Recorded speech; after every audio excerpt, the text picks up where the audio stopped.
Software Solutions, Jimmy John's, Dr. McKay Pregame, Palmer Truck, Woodruff Corner Store, Our Bakery, Mound Valley Cattle Company, and the town of Garden City.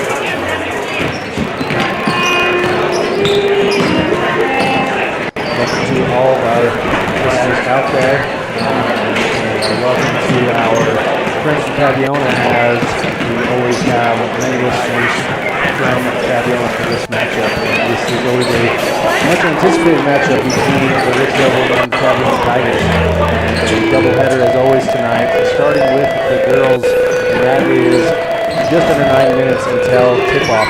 And that will be followed by the boys' game, tentatively set for 7 o'clock tip-off.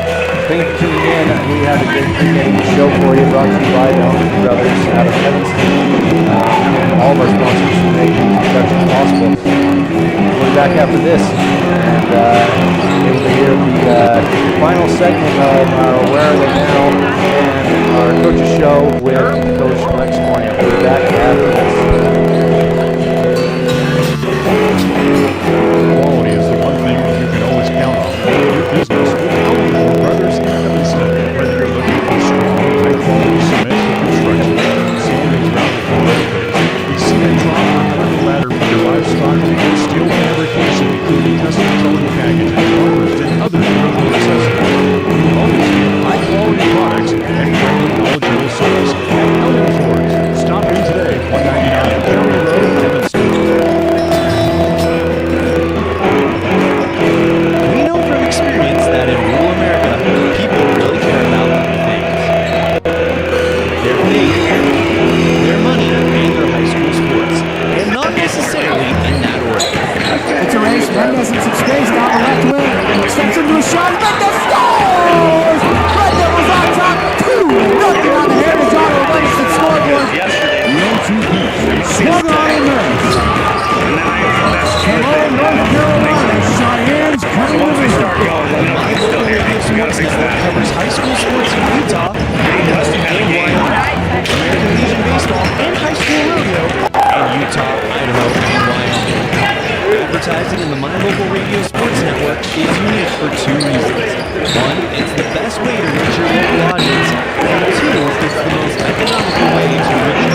WattSmart is Rocky Mountain Power's energy efficiency program.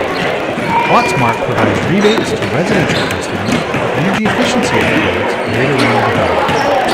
Devices and appliances that use electricity in your home will usually be made more efficient, and that can save you money and energy. When you decide to make upgrades, we have rebates available for you. Visit WattSmartHomes.com today.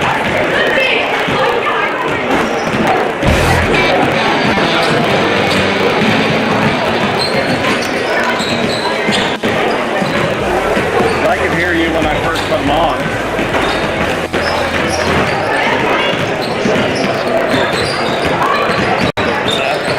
I just heard you there. Can you hear me?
see.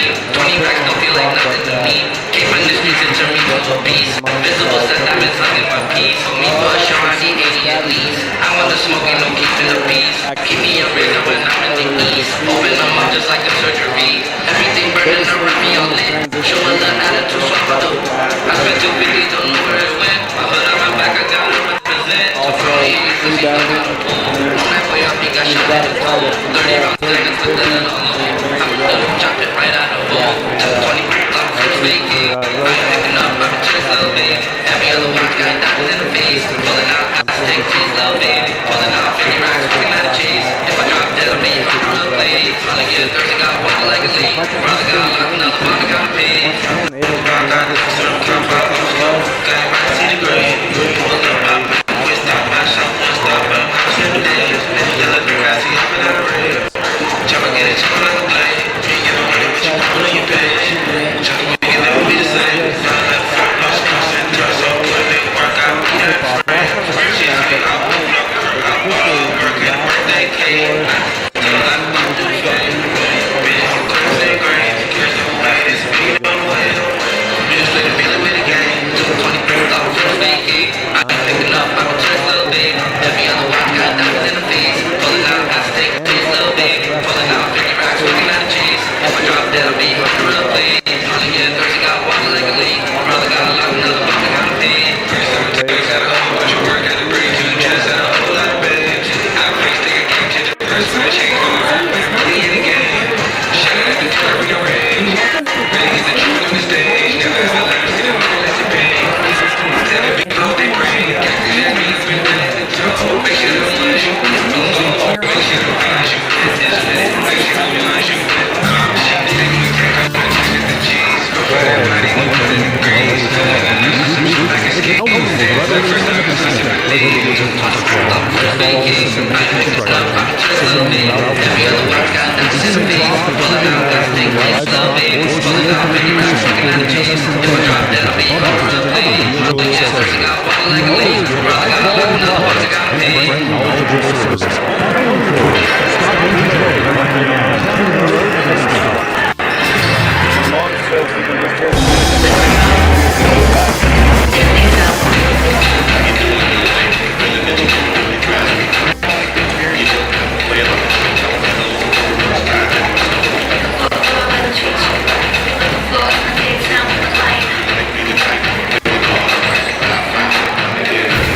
Expect me to just let you lead it, but please respect me.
Everyone,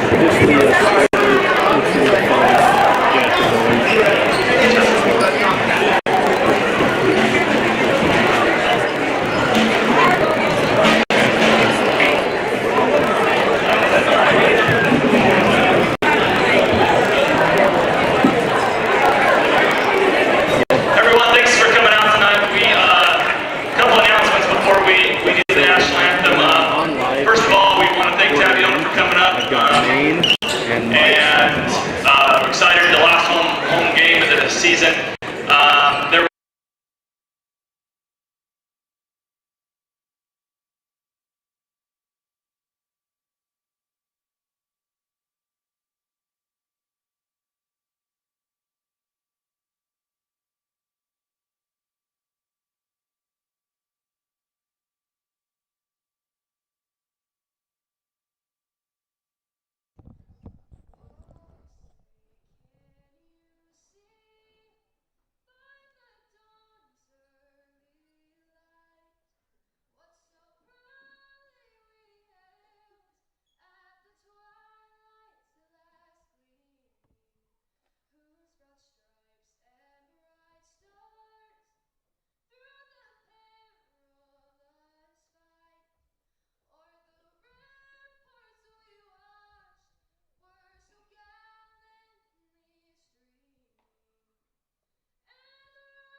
Well, if anybody can hear me out there, we are having some technical difficulties. We're working on it, trying to get with our producers back in the studio to figure out what we got going on. So we do have video, but we will see what we can come up with. We will keep video, and So I am getting Mike and Hawks are moving, and I've muted Maine.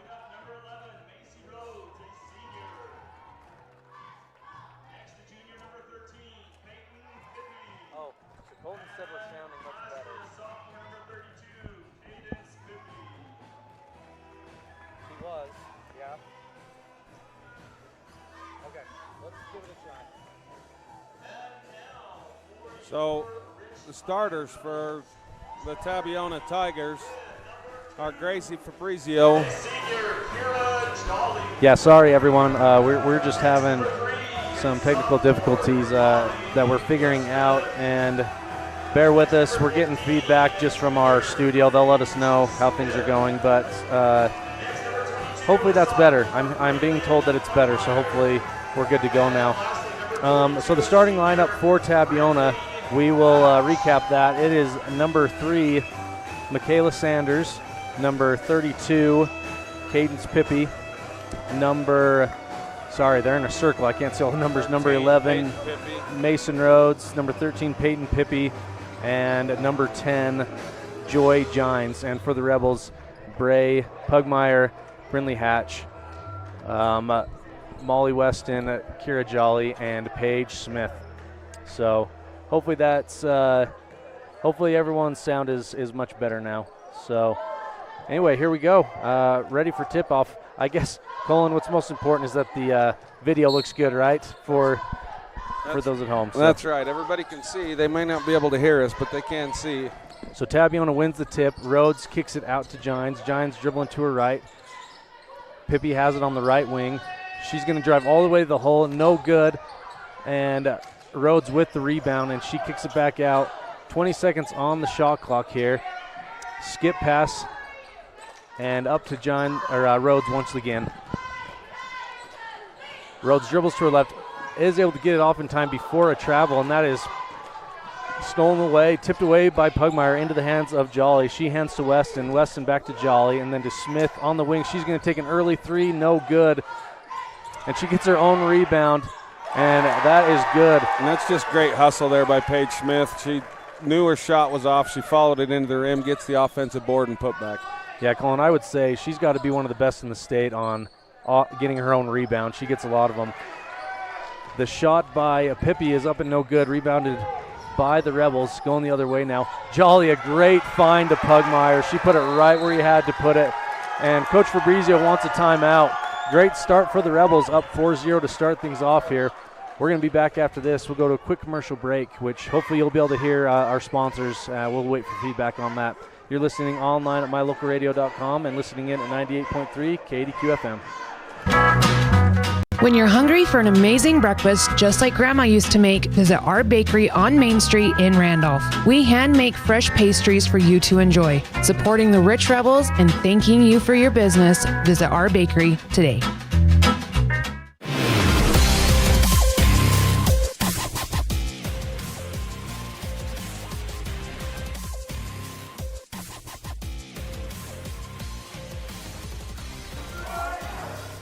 Welcome back. We are here very early on in this varsity girls matchup.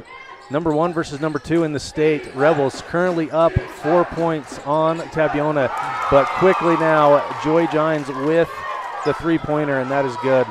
That's great ball movement by Tabby, and they find the open girl and hits that three. Joy Gines from the elbow there. And she's one, Colin, when we went out to Tabiona, she was not able to get things going on the perimeter, but she tried a bunch. So you could tell that she is definitely a shooter. She just wasn't on that night, and you'll see that tonight she gets off to a good start with a three-pointer. Pugmire on the other end, a great move to the basket. Finish with the left hand there by Pugmire as she spun around.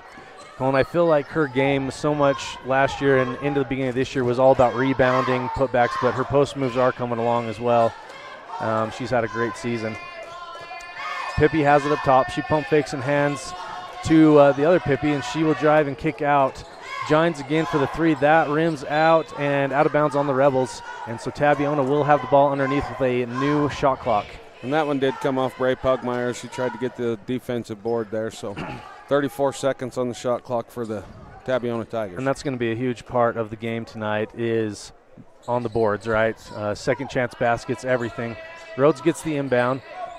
Tipped away, great defense by the Rebels as Smith comes up with it and passes it out to Weston. She gets it out ahead. Rebels up 6-3 with 5:40 here in the first quarter. Weston has it up top. She passes to Jolly on the wing, back to Weston. Weston guarded by Rhodes. She passes to Smith on the wing. She's looking inside to Pugmire. She'll kick it back out to Weston. 14 seconds on the shot clock. Weston dribbles to her left, hands to Smith. Smith drives into the key, puts it up, no good. Fight for the rebound, and there's going to be a jump ball, so the Rebels will keep possession down on their end. So yeah, Bradley, what you were saying there before, rebounding was one of our keys to the game that the audience couldn't hear at home. Oh, that's right. There we go. A recap that on and that. Transition defense are my two biggest ones because these Tabiona Tigers will get out and run. And it is a big game for both sides tonight in preparation for both the region tournament and state tournament in the coming weeks. Smith's three is up and no good. And another scrum for the rebound and a jump which will give Tabiona possession back. On this game, it means a lot to both these teams, and the RPI is going to be hitting the region tournaments coming up next week. So these girls are going to fight, and it's going to be a dogfight all night long. But other than all of that, it's pride, right? I mean, the rich Tabiona rivalry has been around a long time and one that everyone looks forward to. Yeah, and it doesn't matter where the teams are in rankings. It seems to always be a good game. Yep. So Weston got credited with the foul there. Her first, Rich's first team foul. First foul for either side here in the first quarter. Ball is inbounded. They're trying to get into Pippi. They do. She kicks it back out to Rhodes. Rhodes dribbles into the key, and this is where she does her best. And she is blocked by Pugmire twice, and they're going to get a travel. So her feet were moving as she was trying for that basket. And, I thought it was going to be a jump, personally. That's exactly what I thought it was. Bray had her hands right on top of the ball. Good defense by Bray. The official comes up with a travel, which is all right. Weston inbounds to Hatch at the foul line. Knocked away and into the hands of Gines, and she's going to take it the other way. Gines over to Pippi. Pippi thinks about the three. She pump fakes, goes to her left, Rhodes, she goes into the key and kicks it back out. Pippi now has it on the outside and gives to Rhodes. Rhodes dribbles to her left, hands to Pippi. Pippi going baseline. She'll try for the reverse layup, and that is good. You know, and I like that matchup we've got going on with Bray and Cadence Pippi. They're both sophomores, and it's going to be a fun matchup to watch for the next couple years. Very true, yeah. Joy Gines, she's a sophomore as well, so a lot of sophomores on the floor right now that'll make for a lot of, like you say, fun games in the years to come.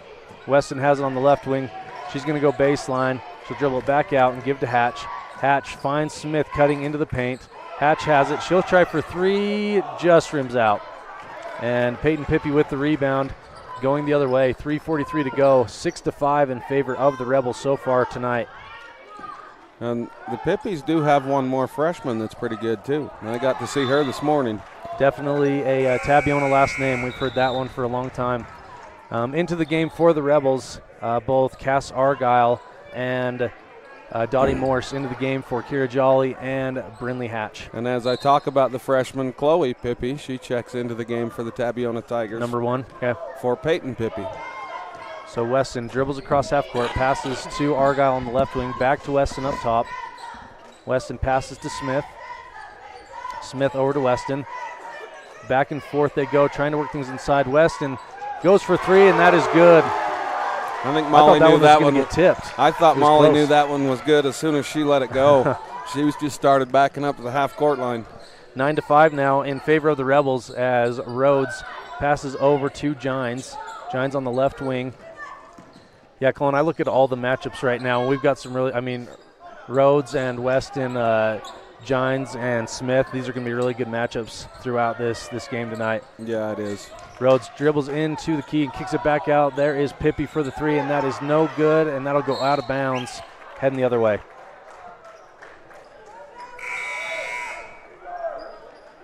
So Isabella Gines, another freshman, checks into the game for Tabiona. And she played a lot in the last game when Rich was out at Tabiona. And I did officiate the freshman girls game this morning, and the freshman girls really took it to our girls this morning. This morning? You've been here forever. Or this afternoon. It's been a long couple days, Brad. Yeah, for sure. You've been doing a lot. Okay, so Coach Lungan's going to take a timeout to avoid a 10-second as they were 1 second away from that. I love having the shot clock for the 10-second violation. So do I as an official. Yeah, makes it a lot easier. We're going to go to a quick break. You're listening online at mylocalradio.com and listening at 98.3 KDQ FM. When you're hungry for an amazing breakfast just like Grandma used to make, visit our bakery on Main Street in Randolph. We hand make fresh pastries for you to enjoy. Supporting the Rich Rebels and thanking you for your business, visit our bakery today.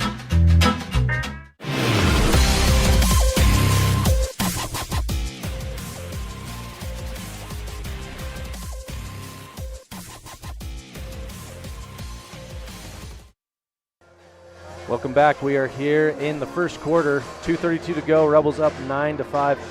Colin, we have a really exciting update down at State Wrestling. Lexi Rowe, a state champion, we just found out. Yeah, that's great for the Rebels and great for her. That's a great accomplishment. That's not an easy feat for anybody. So isn't it cool how girls wrestling is pretty new, but Rich has jumped right in and has been so competitive. We had one last year. She's now at Air Force. Nia Jolly, did she ever even lose? It's been fun to have our girls do so well in wrestling. It has.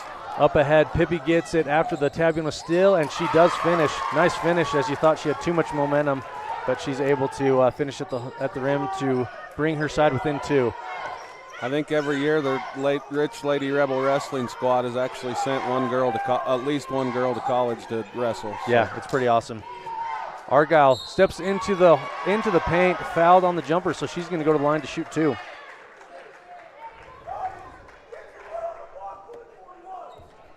$1:54 to go in the first quarter.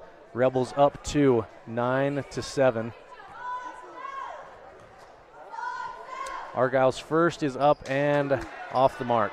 These are our first free throws of the game, aren't they, Bradley? Yes, I believe so. Argyle's second is up and not good, and it bounces off the back iron, rebounded by Pippi. She passes it up ahead to Rhodes. Rhodes dribbles to her left, She's going to stop short and fire, and that is no good, and that'll be off the fingertips of Morse on that attempted rebound. So Tabiona will have a fresh shot clock with the ball underneath. As Macy Rhodes steps out of bounds to throw this one in.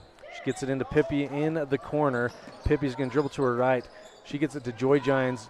She drives in, hands off to Pippi, back to Gines in the corner. Not able to get the pass where she wanted it, which resulted in potentially jump ball. Great effort by Weston to tear it away on the floor and get it to a teammate, and the Rebels get possession back as they cross half court. Argyle has it on the right wing. She's looking to the inside. She'll pass to Pugmire on the right wing. Pugmire looking into Moore. She'll kick it around back to Weston and then to Smith on the left wing. Skip pass to an open Argyle for three, and that is good. That's a nice looking shot there by Cass Argyle. She just spot up. She caught the pass and quick release. And a great find from Smith to hit that skip pass as Rhodes dribbles into the key. She'll kick it back out, and now Rhodes has it again on the top. Dribbles to her left, gives to Pippi. Pippi for three. I think that was tipped. And Pippi gets the rebound before it goes out of bounds, and she kicks it up to Gines. Gines for a deep three, no good. That comes off hard, but rebounded by Pugmire. She hands to Weston. 32 seconds on the clock. About a 1 second differential between game and shot clock.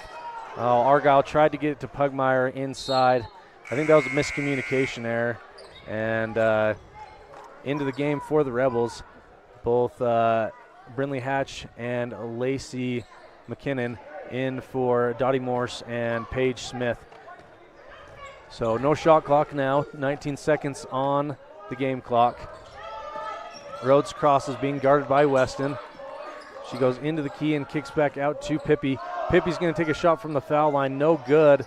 And ball is out of bounds on the Rebels on that attempted rebound. So Tabiona will have the ball underneath with 7 seconds left to go in the first quarter. Pippi gets the inbound and has a nice move and gets to the rim and finishes 12-9 as Argyle doesn't get one up. Another communication error of how much time was left on the clock. So that is it for the first quarter. We've got a good one here, 12-9 in favor of the Rebels. We'll be back after this. You're listening to Lady Rebel Basketball online at mylocalradio.com and listening in at 98.3 KDQ FM. We know from experience that in rural America, people really care about three things: their faith, their money, and their high school sports, and not necessarily in that order. It's a race. Mendez in some space down the left wing. Steps into a shot. Mendez scores! Red Devils on top, 2-0 on the Heritage Auto of Evanston scoreboard. The 0-2 pitch, swung on and missed. Hello, North Carolina. Cheyenne's coming to visit. The My Local Radio Sports Network covers high school sports in Utah, Idaho, and Wyoming, American Legion Baseball and high school rodeo in Utah, Idaho, and Wyoming. Advertising in the My Local Radio Sports Network is unique for two reasons. One, it's the best way to reach your local audience, and two, it's the most economical way to reach your regional and national audience. Join us today on the My Local Radio Sports Network.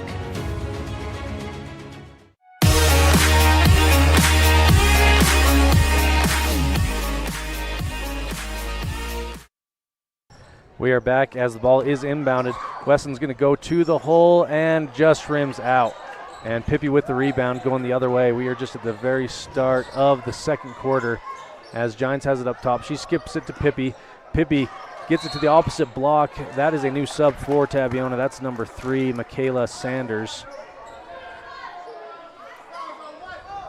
That's going to be called on Bray Pugmire, and that's a good call by that official. She was over the top of her, so Tabiona will take the ball out baseline.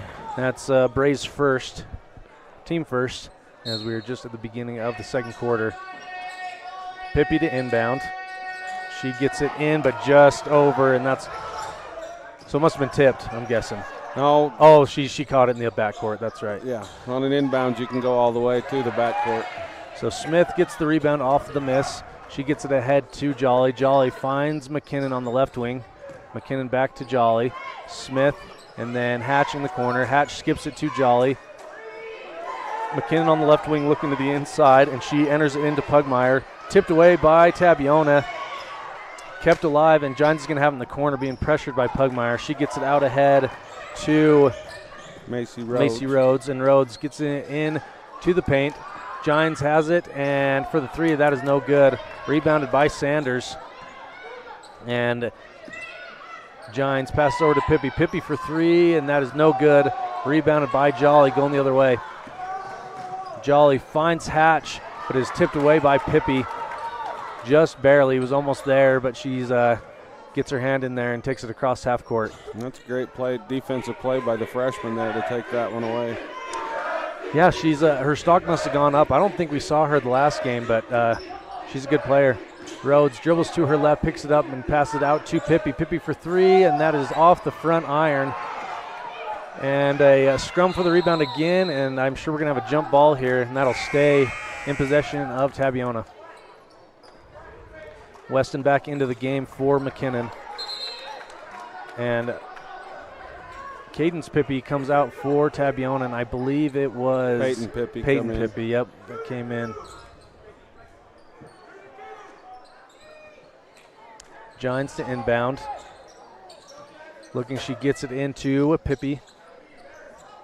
Pippi over to Chloe Pippi. She skips it to Giants in the corner. Pippi now has it. She dribbles in. They're going to get her for a travel. You know, Bradley, I think it's a pretty safe bet if you say Pippi or Giants on this. I know. You're going to be all right. Makes it really easy. Allred into the game for Chloe Pippi. Now they've diversified a little more. We don't have all the same names, but Smith brings it across half court. She passes over to Jolly. Back to Smith. Rebels are trying to get into Pugmire, and they do. She kicks it back out. Jolly to Weston. Weston pump fakes, goes into the key. She puts up a jumper. That is no good. And rebounded by Allred. Hatch is there to take it. I was expecting a jump ball there, but they're going to call Brindley Hatch with the foul. I think that's just her second team foul for the Rebels. And so Tabiona with the ball back, heading the other way. Rhodes with the ball. She's hands to Giants. Giants crosses half court, passes it back to Rhodes. Rhodes skips it over to Giants on the right wing. She dribbles in, hands back to Rhodes. Rhodes passes to Pippi. Pippi goes baseline. She trips and loses the ball there. Weston gains it back and gets it up ahead to Jolly and then to Pugmire, and that was a great find by Jolly and a great finish for Pugmire. We haven't scored for a while, so that drought comes to an end. On the other end, Pippi hands to Allred, and Allred back to Rhodes up top. Rhodes dribbles to her right and passes it over to Allred and then to Pippi. Pippi for a long two, and that is no good. Rebounded by Weston, heading the other way. Both teams are having a little scoring drought other than that last good find. Smith drives to the hole. Great finish for Paige. Good hard drive and puts it off the glass and in. I think that's going to have to be a big part of the game today, Colin. And on the other end, Allred with the answer. A big three came at a good time for Tabiona. 16-12 now with 4:45 to go in the half. Pugmire's shot is short and rebounded by Pippi going the other way. And that would have been a tough shot there by Pugmire to hit. She's going away from the basket. Rhodes, that's what Rhodes does best right there. She took it to her left and finished at the rim. Weston on the other end. She's going to head to the rim, and she finishes with her left hand. Back and forth between Weston and Rhodes here. And Rhodes brings it across half court. She passes to Gines in the corner. Pippi now on the left wing. Passes to Allred. Allred dribbles to her right. Hands to Rhodes, and Rhodes is going to be fouled. She's going to go to the line to shoot two. Believe that one's going to go against Kara Jolly.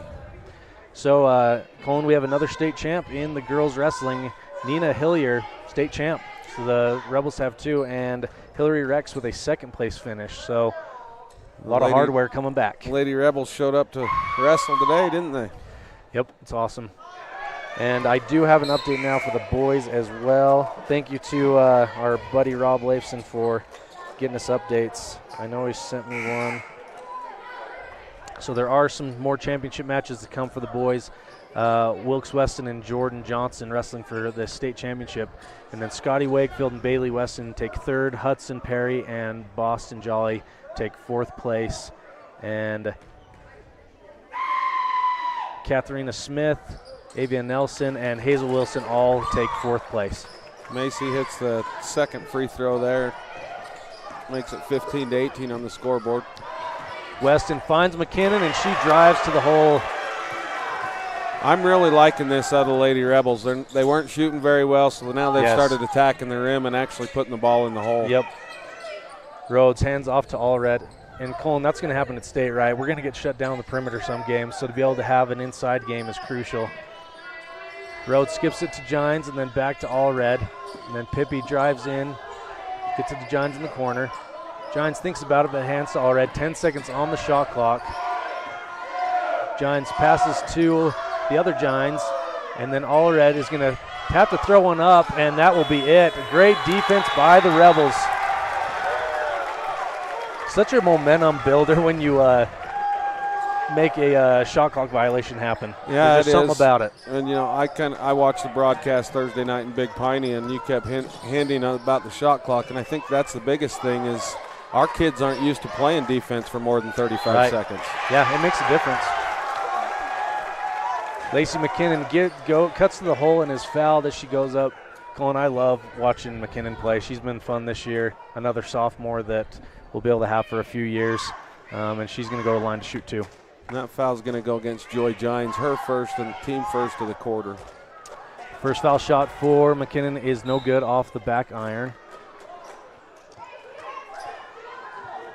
Joy Gines comes out of the ball game, and Chloe Pippi back in for Tabiona.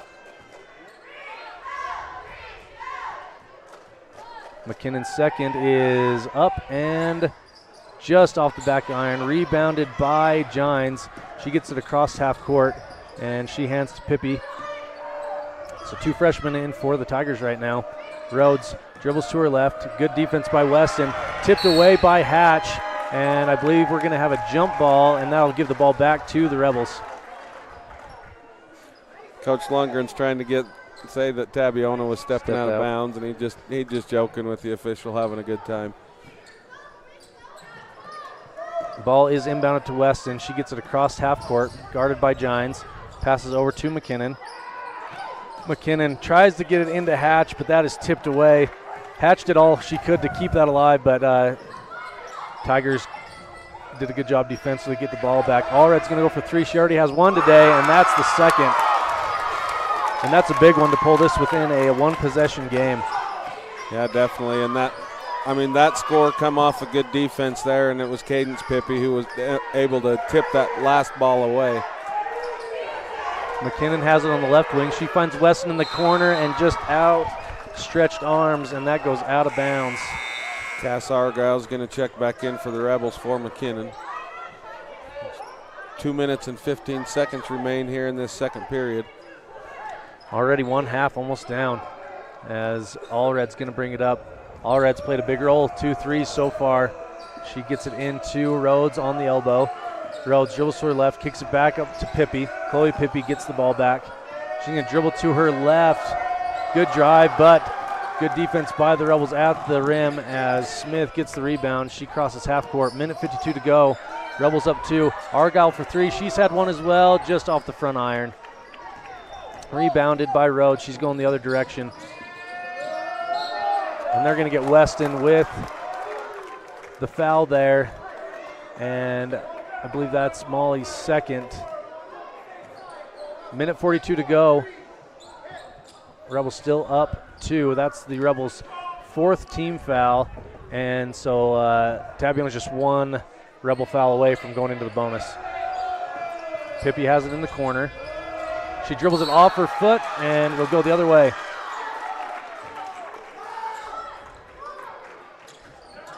That's just good defense there by the Rebels to cause that turnover. Weston gets it ahead to Argyle. Argyle on the right wing. She was about to have a nice entry pass, but right before there is a foul. They're going to get Cadence Pippi for holding Bray Pugmire. That's what I underneath wondered there. if it was. And that's a good call by the official. And those two are battling underneath. I mean, we've already talked about that matchup, and it's a good one. They're just battling. So Rebels to inbound. Smith finds Weston in the corner. Weston with the head fake and gets it to Hatch on the baseline. Hatch pump fakes and shoots. No good. Rebounded by Pippi going the other way. Great pass by Pippi to find Macy Rhodes as she's streaking down that left side. Macy's not able to finish, but she's going to go to the line as they call a foul on Cass Argyle. That's her first 15 foul. So for the rest of the quarter, Tabiona in the bonus. Rhodes' first is up and good, and she is a good foul shooter based off of our last meeting at Tabiona. Macy's just a good all-around ball player. Yep. She's just an athlete, and she's fun to watch. She really is. She's one of those players where I feel like she's been here for 6 years. Rhodes' second is up and good. I think it's just that Rhodes name because for sure you had Abby Rhodes before Macy. Yep. So, and she wears that number 11, which many Rhodes have done. And Pugmire, great finish there. Great find by the Rebels, and the Rebels regain the lead. 22-20 now with just under a minute to go. Pippi has it up top, passes it over to Allred. Allred to Pippi. Pippi skips it over to Allred. Allred dribbles to her left, finds Rhodes. Rhodes drives into the paint and kicks it out to Pippi. Pippi hands to Gines. Back to Pippi, to Pippi, and Allred tries to skip past to Gines and just out of reach. And the Rebels will get the ball back with 33 seconds. Lacey McKinnon's going to check back into the ball game for Molly Weston. And that's a smart sub. Molly's got 2 fouls, so that prevents that third foul from happening in the first half. So good call by Coach Lundgren. And you got to credit the Rebels' defense on that again. Yes, yep. I mean, they had them panicked because they were down to 3 seconds on the shot clock before that pass to turn it over. So Rebels' defense is playing really good. Like we said, this is going to be a dogfight all day long. So McKinnon was fouled by Chloe Pippi, and ball is inbounded to Smith. McKinnon has it on the right wing, and working around the perimeter. Hatch goes baseline. She'll kick it back out to Smith. Smith up top to McKinnon. McKinnon dribbles to her left, hands to Smith. Smith finds the cutting Argyle, and she finishes with the reverse layup. Great find there, and that was a good finish for Cass. As Rhodes going to take a long 3 at the buzzer, and that is no good. That play may come into the precision, Dr. McKay Frankham precision play of the game. That was a great find by Smith there to find Argyle. So that will do it for the first half of play. The Rebels 24, Tabiona 20. We've got a great one here. When we come back, you'll hear our standout student of the week. We'll be back after this. We offer rebates on energy-saving products and equipment for our customers. For example, your home's heating and air conditioning system draws significant amount of electricity during certain times of the year. We offer cashback for heat pumps, which use energy-efficient technology to heat and cool your home. We also offer rebates on appliances and smart accessories like smart plugs and smart switches. Really, for anything that draws electricity in your home, we usually have some type of rebate to offer you. Visit wattsmarthomes.com today. Randolph Medical Clinic is known for comfortably treating acute and chronic conditions as well as mental health. Nurse practitioner Nancy Weston is known for providing compassionate care. Appointments can be made by texting 435-200-5416. Randolph Medical Clinic.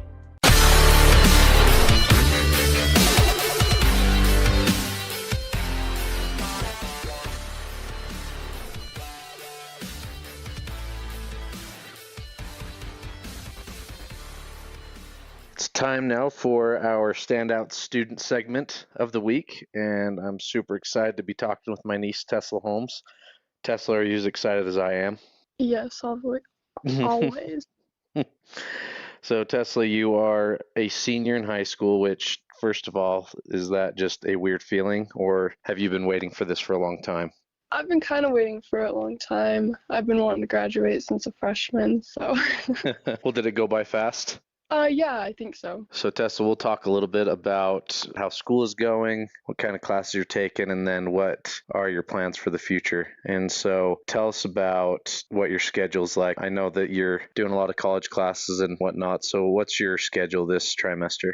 I have all college classes, so I finished most of my high school classes like last year, so now I'm just kind of getting the last 18 credits I need towards my associates, so it's a lot of math and science and sociology and stuff like that. So you live in the concurrent area is what you're saying? Yeah. Awesome. Tesla, I know that just because you're my niece and I'm involved with you and everything, I know that there was a time where there was a chance you could have chosen to go to school in Grace or stay at Rich. What were some of the things that made you want to stay at Rich and have helped you to enjoy your time here?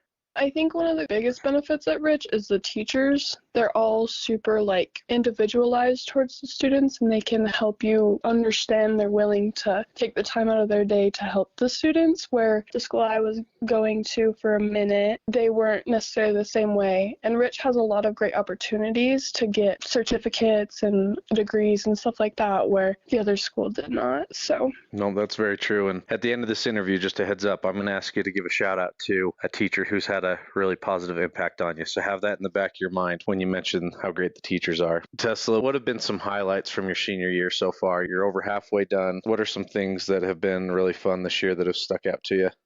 I mean, the dances are always super fun. You just get to spend a lot of time with friends and hang out. And I mean, everyone always goes with a date, but it's always a community activity rather than just individual activities. Of course, you can dance with your date, though, but usually they're communal. So Tesla, talk to me about what you have planned for after high school. Let our listeners into what plans you have and what are some potential things that you have in your future going for you.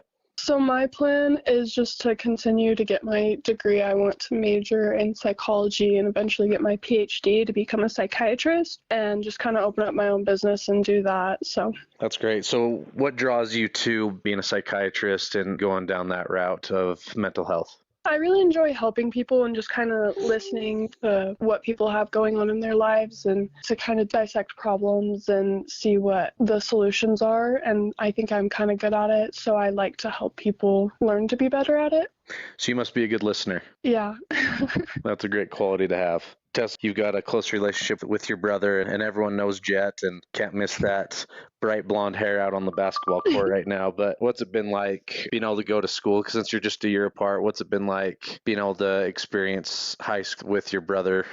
I love it. We're super different, but I think that's what I love most about it because I kind of get to see both worlds, I guess. He's super out and has all the classes. He likes to go around the school and just talk to everyone, and I'm more shy and stuff, so I kind of like to see both sides of it. Yep, and that's awesome. Well, Tesla, thanks for taking time out of your busy school schedule to talk about your time at Rich High School. And again, I always end these interviews asking a student to give a shout out to, I know you've had a lot of teachers you've enjoyed, and you can choose any teacher you've had from elementary to high school, but is there a teacher you'd like to give a shout out to? Miss Brown or Miss Muir? They're probably the ones that I'd like to shout out. Let me ask you about Miss Brown. There are a lot of students who have given her a shout out, Miss Muir as well. But Mrs. Brown also has the reputation for not having the easiest classes. What made you enjoy that challenge and what it was like to have classes from her? Well, I think she always encourages you to do hard things, and she makes those hard things seem less hard. And she was super, super good at explaining that you have the potential, whether you think you do or you don't, and just kind of built a lot of kids' confidence in that way. Awesome. Well, Tesla, thanks for taking time to chat with me again and for that great shout out for both Miss Muir and Mrs. Brown, and wish you the best of luck. I'm glad that you and I are going to be able to stay connected even after you're out of high school, obviously, but for all those listening, I'm sure they wish you the best of luck as well. Thank you.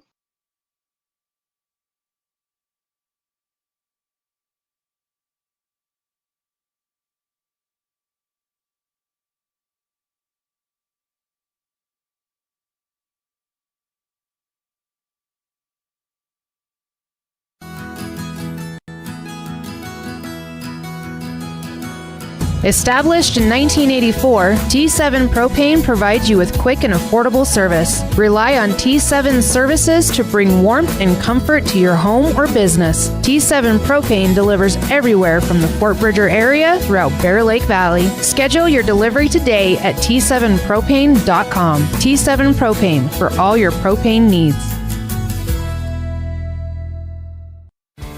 Listening to the music that you love brings you joy. MyLocalRadio.com brings you that music. Whether you like listening to country's biggest stars, classic pop hits, classic rock, and rock hits, or country's young guns and legendary southern rock. MyLocalRadio.com puts your favorite music at your fingertips. Download the app to your mobile device or log onto the website to bring more joy into your life with your favorite music. MyLocalRadio.com.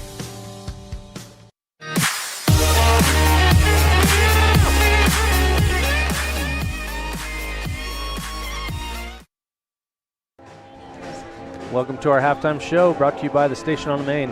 And the Station on Main scoreboard shows the Lady Rebels 24, the Lady Tigers 20. Colin, give us a rundown of the scoring sheet from the first half.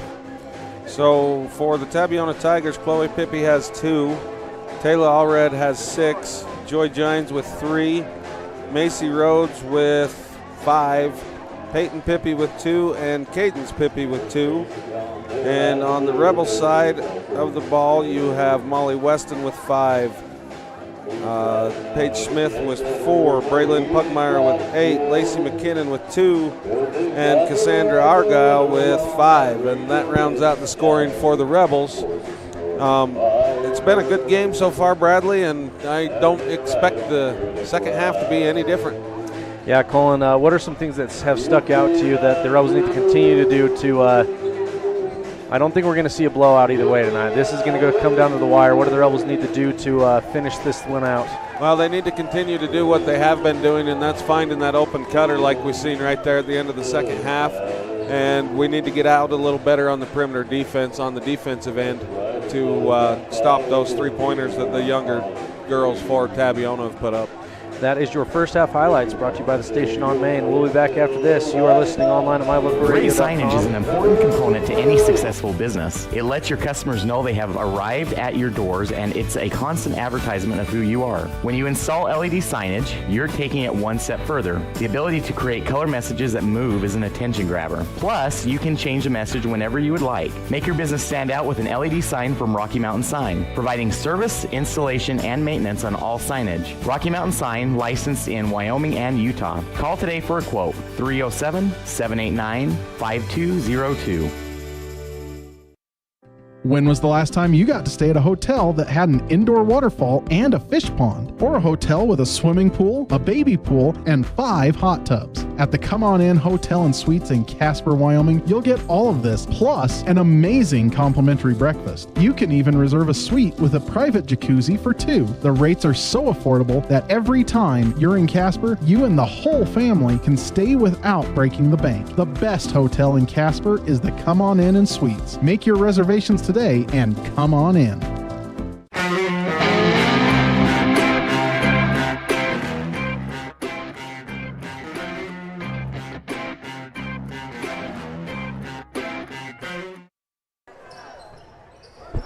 Colin, I better fix our scoreboard to show the third quarter. That's got to be on a bingo sheet for people always listening in if Bradley's going to forget to change the quarter, and it's usually always one that happens.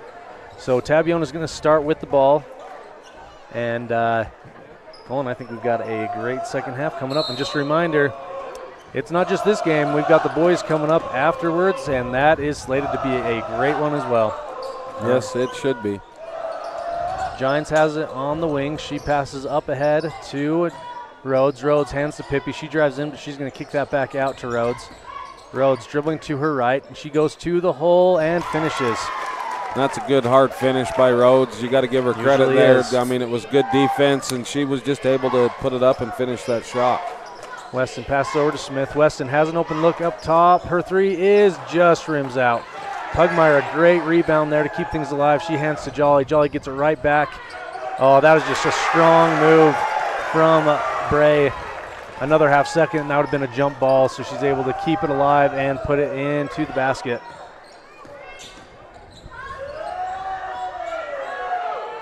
Pippi with it on the left wing. She hands back to Rhodes. Rhodes passes it over to Pippi. Pippi looks to drive baseline. She can get back to Rhodes. Rhodes going to the hole, and she gets there, and that is no good. A rare miss at the rim for Rhodes, but that is rebounded and put back by Sanders. And so 2-point ball game here, 26-24 for the Rebels. Smith passes to Weston, back to Smith. Page tries to get it inside to Pugmire, but Pippi's there to get away. And Rebels almost are able to keep it, but Tabiona ends up with it heading the other way. When we have a little lull in this action, Bradley, we can update everybody on the wrestlers. They're now finished down there. So okay, yep, we'll have a wrestling update coming up for you. Jolly, a great effort. She gets on the ground and she is fouled. Great effort from the senior there to avoid a jump ball, but instead a foul. And they're going to call that on Peyton Pippi. That's going to be her first team foul of the quarter. And just so everybody, so Lexi Rao was a state champion. Nina Hiller was a state champion. Hillary Rex was second place. Vivi Lopez ended up second place. Wilkes Weston ended up second place. And Jordan Johnson also ended up second place. So great showing by the Rebel wrestlers down there in Richfield. Back to the action here. Weston has it up top. 20 seconds on the shot clock. This is small town basketball at its best. Tabiona always travels well. They have a loud crowd. Ours is matching it. They try to get inside to Pugmire, and that is tipped away by Gines. Oh, so they originally said Rich, but he switched around to Tabiona. That's, as an official, you know, that's very easy to do. You first half you're one way, second half you're another, and you're trying to make sure everything, and people kind of laugh at the officials when they do that, but it's very easy to do. I did it I did junior high basketball today, and that is such a neat, you're spot on. I suck at reffing, by the way. Anyway, Peyton gets it into Rhodes. She's at the elbow. She's going to take a long jumper, and that is good to tie this one up at 26.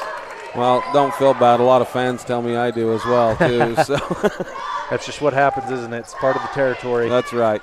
Weston has the ball up top. 25 seconds on the shot clock. Jolly has it on the right wing. She dribbles down to the baseline and feeds it into Pugmire, and that is knocked away by the Tigers and kept in bounds. So Giants has it going the other way. Molly's got to be careful. Yep. She's got to. The Tabiona faithful definitely wanted one there.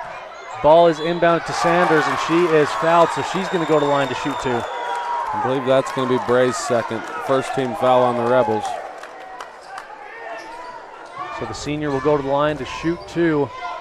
Yeah, you don't want Bray getting in foul trouble either. You know, 4 minutes left in the third, 3 fouls. That wouldn't be too bad. So Sanders' first is up and good. So Tabiona now with the lead, 27-26. Jolly and Hatch come out. McKinnon and Morse into the game. So Tabiona's first lead comes with 4:49 remaining in the third. And Sanders' second is up and good. Into the game is Isabella Gines. She comes in for Peyton Pippi. Pugmire to inbound. She's got to get it off soon, and she does get it to Weston. Weston passes it ahead to Morse. Morse able to handle that, and she quickly gets it to Pugmire. Pugmire to Smith. Smith with a nice drive. Does it finish? Just rims out. But Page, of course, she gets her own rebound and put back and able to finish. 28 apiece, 4:30 to go in the third. That's twice this game that Paige Smith has followed her own shot, got a rebound, and put it right back up in. Yep. Rhodes now with the shot, no good. Rims out. McKinnon tries to get it ahead to Weston, and they're going to say that Weston travels. I think Molly traveled in trying to stay inbounds. Right in front of the Tabby bench is where the ball will now be inbounded. 4:18 to go in the third.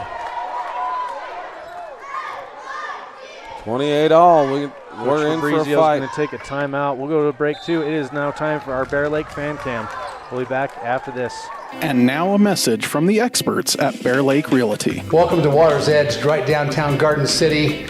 Beachfront condos, close to the beach, close to downtown for your renters and the owners.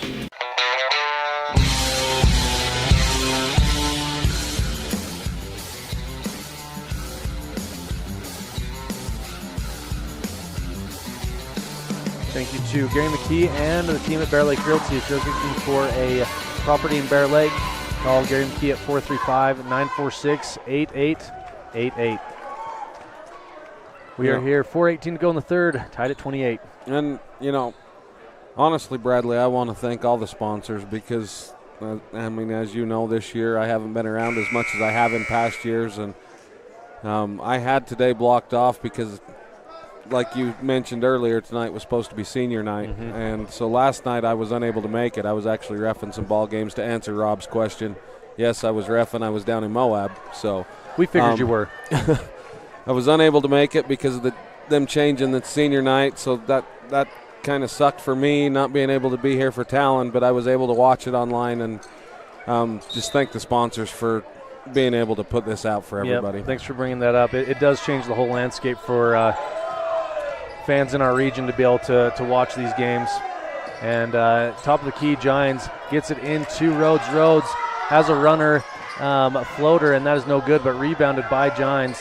And Pippi now has the ball on the left wing. She's going to have a long two, and that will go out of bounds. Well, she saves it, but that is into the hands of Weston. Weston, a great crossover at midcourt. Does she finish? Yes, she does.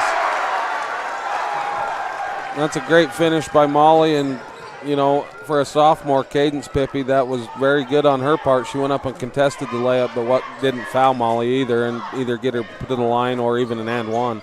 So Pippi drives to the hole, and she's going to kick that out. Does Giants have the answer? Nope. Off the backboard into the hands of Argyle, and she gets it ahead to McKinnon. And now Weston brings it across half court. Rebels up to 30-28. Argyle pump fakes and passes back to Weston. Weston over to Argyle. Argyle gets to McKinnon in the corner. Ball's being worked around. Weston passes it to Smith in the corner. Smith to Weston. Weston has it up top. 5 seconds on the shot clock as McKinnon has it. Someone's got to put one up, and that's going to be thrown away into the hands of Rhodes. Rhodes heading the other way. She's going to go coast to coast. Stopped by Weston and Argyle, but she gets it ahead, and that's going to be a foul on the three as Joy Gines puts one up, and she's going to be fouled by McKinnon. So this may end up being a three-point play to give the Tigers the lead, and that is just the first foul for McKinnon. I was just going to say that was great defense by Cass Argyle to stop Macy on that drive. And Colin, our final update of the night for wrestling, Jordan Johnson with the second place finish down at state. So the winter season's almost over, just a couple more weeks of basketball as well. And the first foul shot is in for Gines. And Brenley Hatch checks in for McKinnon. And I believe it was Taylor Allred who had 2 3-pointers in that second quarter, checks back in for the Tigers. Also, Michaela Sanders checks back in for Joy Gines. And Gines goes 2 for 3 from the line, so 30-30 with 2:45 to go in the third. Weston crosses half court. She gets it to Pugmire at the top of the key. Back to Weston on the left wing. Weston dribbles to her right. And she kicks it over to Smith. Smith drives baseline and not able to finish. But the ball will stay here, out of bounds on Tabiona. Tabiona faithful wanted to travel there. I'm going to be the prejudiced uncle and say there's no way that was a travel. Yeah, there probably could have been one. It wasn't, because it wasn't called, so therefore it wasn't a travel. There you go. Smith has it on the left wing. She passes to Hatch up top and then to Argyle on the right wing. Over to Weston in the corner. Weston feeds it inside to Pugmire. Pugmire goes baseline, then to Smith. Smith over to Hatch. And then Weston in the corner for 3. That is good. That's good ball movement by the Rebels. They move it around, find Molly open there in the corner, and she hits that tray to put them up 3. Pippi now on the other end on the left wing. She dribbles it out. She's going to go for a long 3. No good. Rebounded by Smith. Smith stays strong with the ball. Colin, this is a big possession here. Rebels with a 3-point lead, looking to make it a 2-possession game, and Coach Lundgren does want to talk about it and draw something up. I think Coach Lundgren heard you that it was a big possession. He and I are pretty good buddies. We have that telepathic communication going on. We're going to go to a break. We'll be back after this. You're listening on mylocalradio.com and 98.3 KDQ FM. Hey, it's Hunter here with Les Schwab. Just want to let you know we have America's Best Tire Warranty. It's now available at all Les Schwab Tire Centers. It includes our no-hassle road hazard protection, free tire maintenance, and a 60-day ride satisfaction guarantee included for free. Come visit us at Les Schwab Tire Centers today at 157 Bear River Drive in Evanston.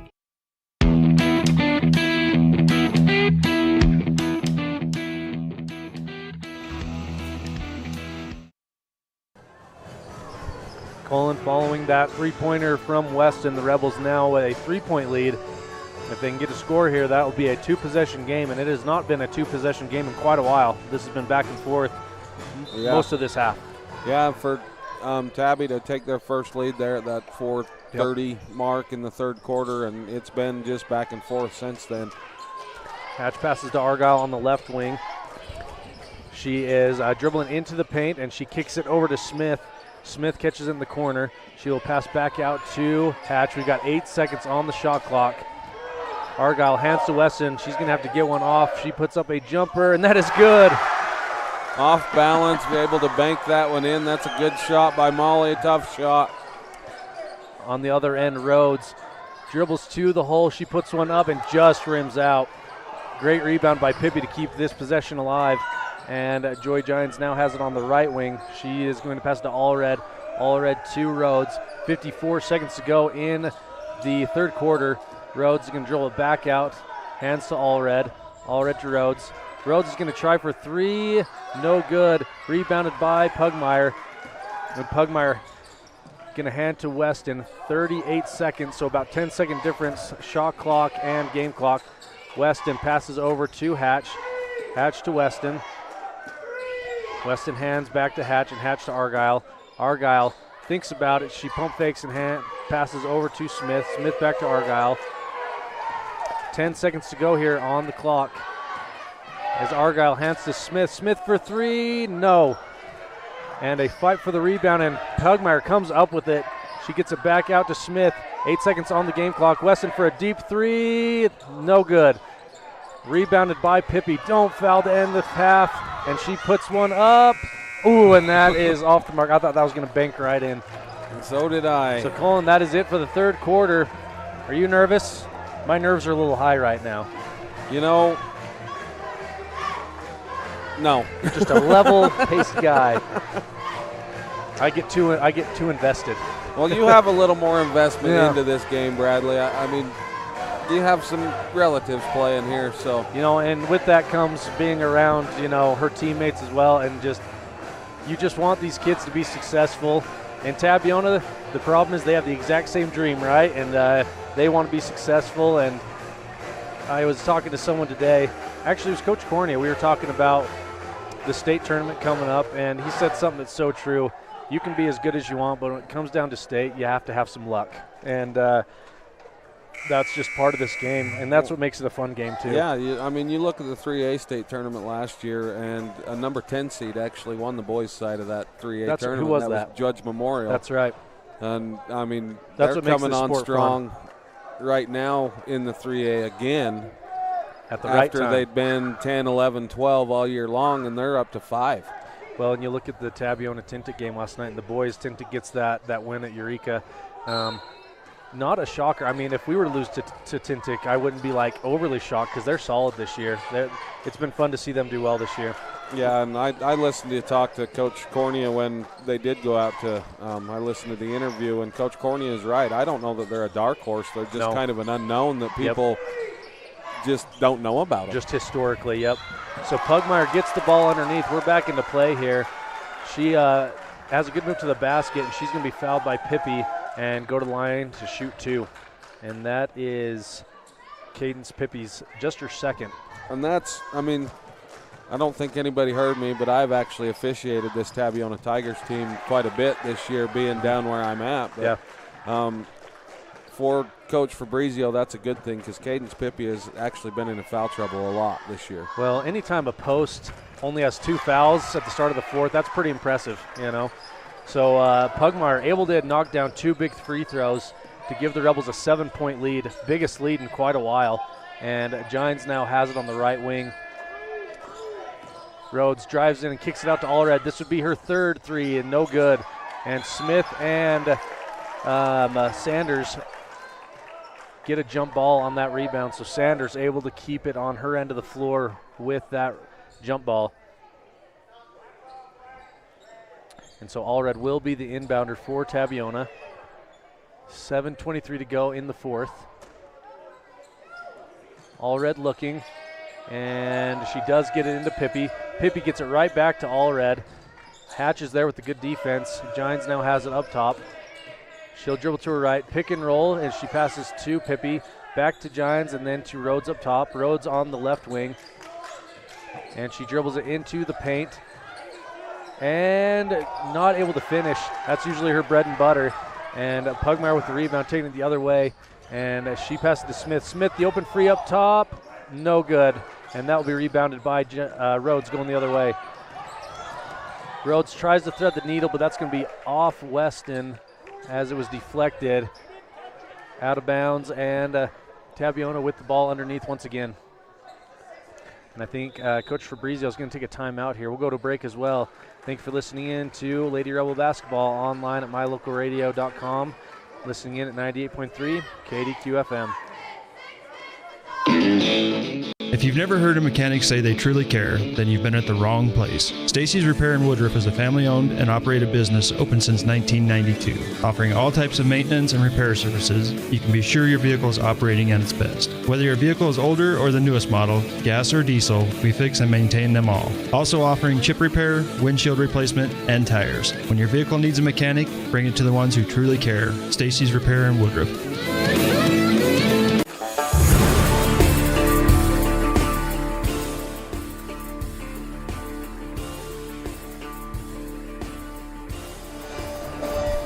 Welcome back. We're here at Rich High School as this matchup between the Lady Rebels and Lady Tigers has been a good one, but the Rebels able to get a late lead here, up 7 with 6:49 to go, which in basketball terms is an eternity. We have a ways to go here, and the Rebels looking to stay ahead. As Tabiona has the ball underneath here, Joy Gines is going to go underneath to inbound.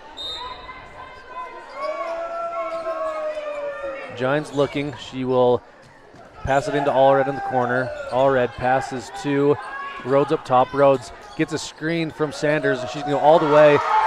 Hatch, a great block from behind, and then gets it ahead to Smith. Smith dribbles to her right, passes to Argyle. Argyle to Pugmire. Pugmire finds Smith inside, but a group of defenders are there, and they're going to get Rhodes for the foul. No, they're going to call that one on Sanders. Second team foul of the quarter on Tabby, her first. As Isabella Gines checks back in for Joy Gines. Smith to inbound. She gets it to Argyle. Argyle on the right wing. She gets it back to Smith. Smith looking to inside, but she'll kick it to Argyle. Argyle dribbling to her right, back to Smith in the corner. Smith tries to inbound it to Hatch. She's going to kick it right back out to Argyle. Now Pugmire has it up top. She had a cutting Argyle, but Sanders sat there and waited and had a good steal there, and she hands to Rhodes. Rhodes dribbles to her right. She'll stop short and have a jumper. No good. Rebounded by Smith. And Smith gets it ahead to Argyle. Argyle to Smith. Weston now has it. She pump fakes. And she's going to dribble to her left and pass to Hatch. Colin Rhodes is getting good looks on the other end, just not able to get her normal finishes the last few possessions. Yeah, just not falling through the cylinder there. And the ball is tipped away and taken by Rhodes. She's going the other way. And she will turn and fire, and there it is. Able to finish at the basket to give the Tabiona and that scoring drought for them. Now they pull within 5, 37-32 with 5:20 to go in the game. Hatch wide open. Turns into the defense, but luckily able to finish And she was there for 3 too. Probably 8 seconds. I think she was before even they surprised finally that she found turned her. and there was no one there behind her. Rebels now up 7 again, 5:05 to go in the fourth. Gines drives to the hole, and Argyle is there and will cause a jump, giving the Rebels the ball back. So a great defensive play there from Argyle as Kira Jolly back into the game, and she'll check in for Cass Argyle. Pugmire enters it into Weston. Under 5 minutes to go here in the game. Weston dribbles and hands to Smith. Smith dribbling to her left, finds Hatch at the foul line. Hatch kicks it back out to Smith. Smith to Pugmire on the left wing. Pugmire for 3, no good. Nearly rebounded by Smith, but Pippi comes up with it. She gets it across half court with the help of a screen from Gines. Gines now on the right wing, passes to Rhodes. Rhodes drives to the hole, and it's knocked away into the hands of the Rebels. She had a nice screen there, but a great job by the Rebels to help. And Coach Lundgren's going to take a timeout with 4:21 to go in this game. We'll go to a quick break as this is a full timeout. Thank you for listening to Lady Rebel Basketball online at mylocalradio.com and 98.3 KDQ FM. Reach a dedicated hometown, regional, and worldwide audience. Dive into the action with My Local Rodeo. Our high school rodeo broadcasts are the heart of the community, drawing families and fans who love to support local businesses. From prime advertising spots to exclusive sponsorships, your businesses can shine in the spotlight. Don't miss out. Contact us today and saddle up for an unbeatable advertising opportunity. My Local Rodeo, where your business becomes part of the excitement.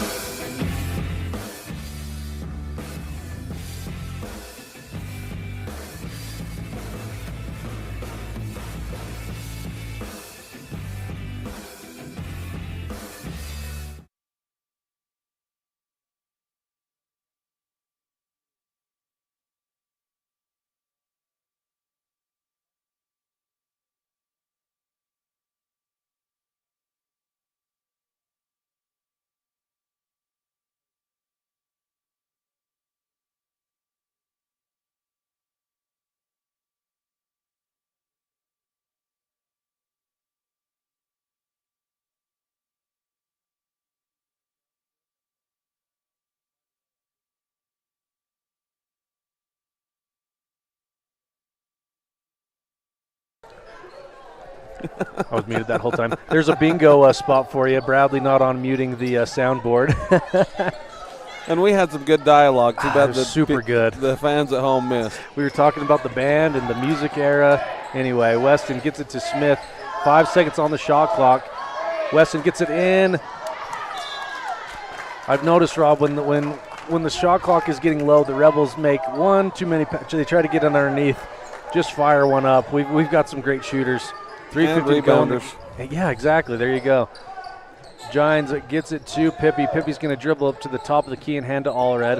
Allred to Rhodes. Rhodes dribbles to her left and hands to Pippi. Pippi back to Allred.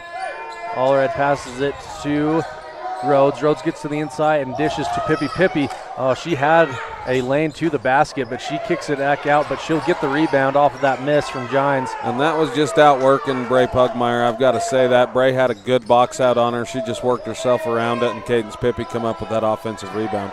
So Pippi now with the ball up top. She passes over to Allred. Allred skips to Gines. Now Pippi for 3, no good. And rebounded by Pugmire. She's not going to let that happen twice to her. No, she's not. As 3 minutes to go here in the game, Rebels up 7. If you're Tabiona, it's probably time to get some threes in to break away this lead with under 3 to go.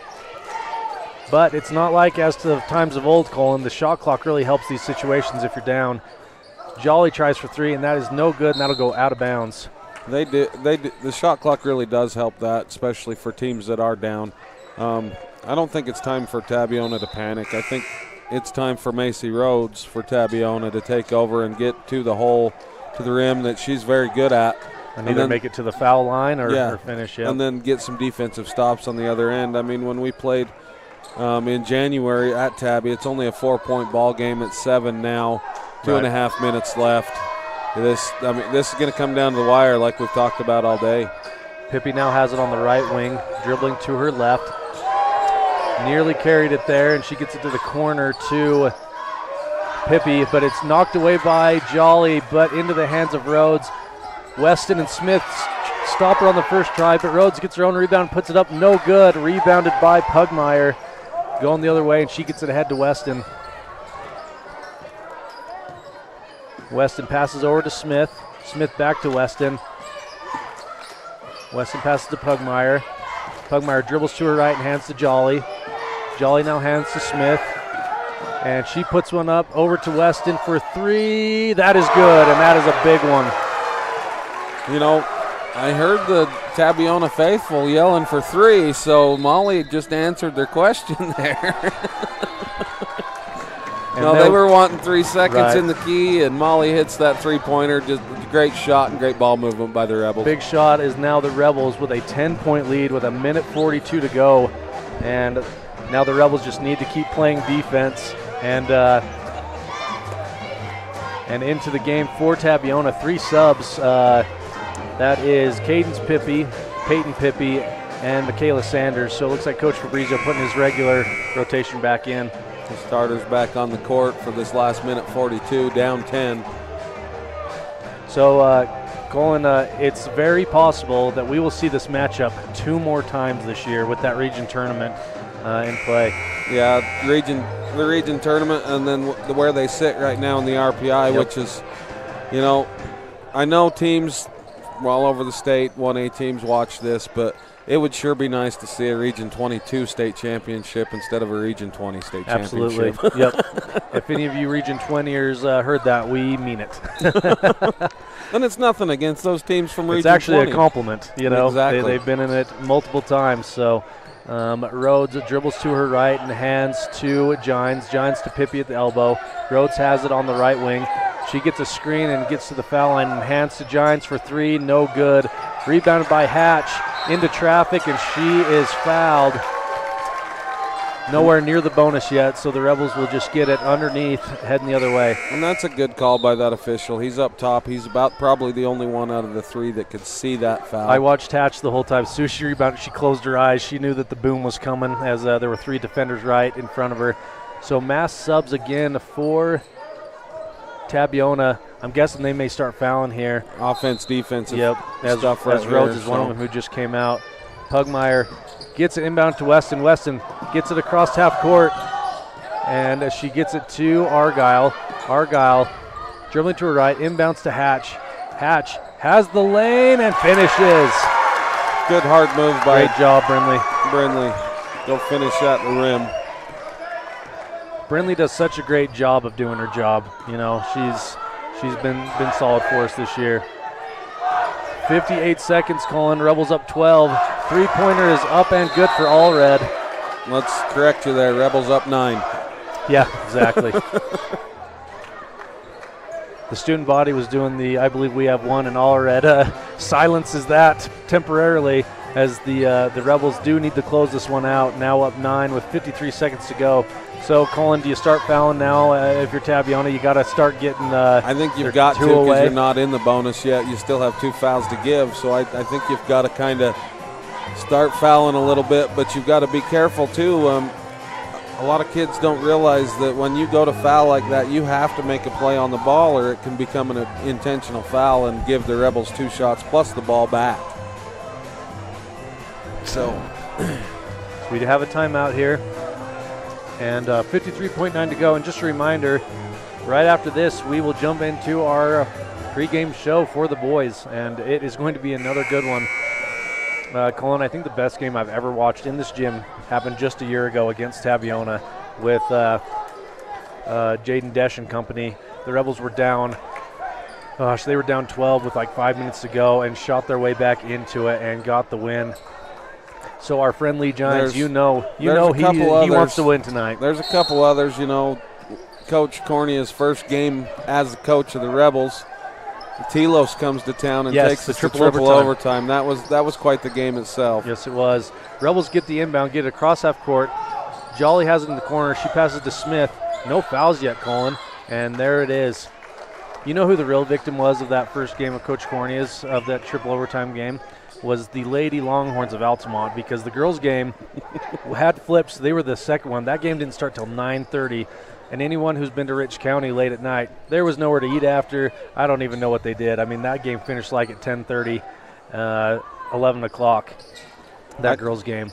The ones I felt sorry for was the officials, because they don't get paid extra for overtime. There you go. So the ball is stolen, and Rhodes taking it the other way. She kicks it up to Pippi. I think that was tipped.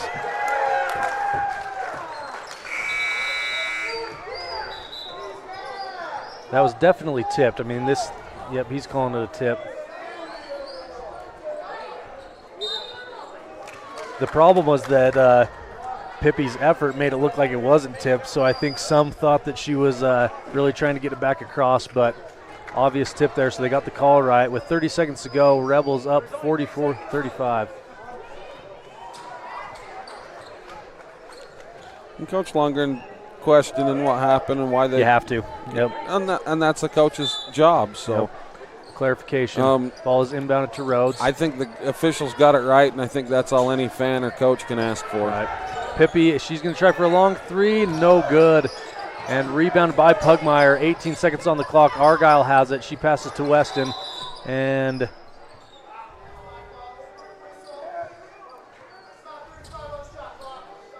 inadvertent whistle. So we'll have a reset here on the sideline as Pugmire's going to inbound just ahead of half court. Pugmire does get it into Argyle, and I think Tabby's just going to let this one dribble out. And Argyle just dribbling it herself. She passes to Jolly. Jolly is going to be fouled, so she's going to go to the line to shoot two. And Macy's kind of laughing at herself there, wondering kind of what she was doing. But she's a competitor. She is, and I mean, you can't take anything away from this Tabiona Tigers team. And honestly, Bradley, like you said, we could play them 2 more times this year, and which that's is scary. Yeah.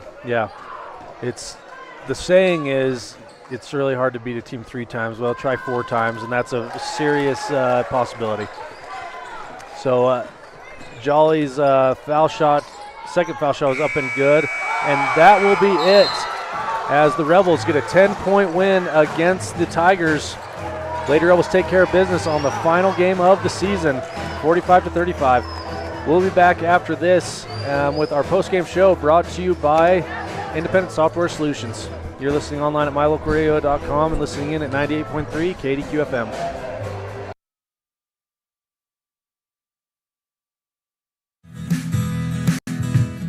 Fast, fresh, delicious. 3 words that describe your experience every time you enjoy a delicious meal with Jimmy John's. Utilizing the freshest ingredients, home-baked bread, and professional sandwich building skills, the team at Jimmy John's always delivers a mouth-watering sandwich to satisfy any hunger.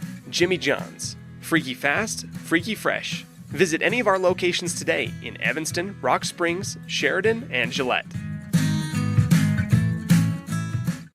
Healthy teeth and gums affect your overall health, including the mental image you have of yourself. That's just one reason that good dental care and hygiene habits should begin at a young age. Healthy teeth mean fewer sick days from school and higher self-esteem. We all want our children to be successful. Teaching them healthy dental habits at a young age with regular cleanings and dental checks is part of the answer. Dr. McKay Frankum serves patients of all ages. Call today and schedule dental appointments for your family. Dr. McKay Frankum, providing precision family dentistry at affordable prices. Make your day even better by indulging in delectable, freshly prepared classics at the Crawford Trough. Come enjoy succulent cheeseburgers, rich raspberry shakes, crispy onion rings, or golden fries, and pair it all with our exclusive River Bridge soda. For another favorite, try a grilled chicken wrap or a yummy twisted ice cream cone. Make the perfect dining experience with our delightful Crawford Trough staff. Treat yourself to something delicious from the Crawford Trough in Randolph. Established in 1872, Woodruff, Utah has a long history of good neighbors helping each other succeed. Woodruff was built with hard work, integrity, and a sense of community that can be felt every time you visit. We have always celebrated all students in academics and extracurricular activities, and we cheer on our rich rebels. Woodruff, Utah, a great place to live. Dealing with computer problems can be frustrating and make you wish for your own personal IT guy. Now, everyone can afford an IT guy. Independent Software Solutions has served customers in Wyoming and Utah for over 20 years. We develop software, handle system and network administration, repair personal and business computers, and sell accessories. Independent Software Solutions is your one-stop computer business solution. Call today, 307-789-1978. Let Independent Software Solutions be your IT guy.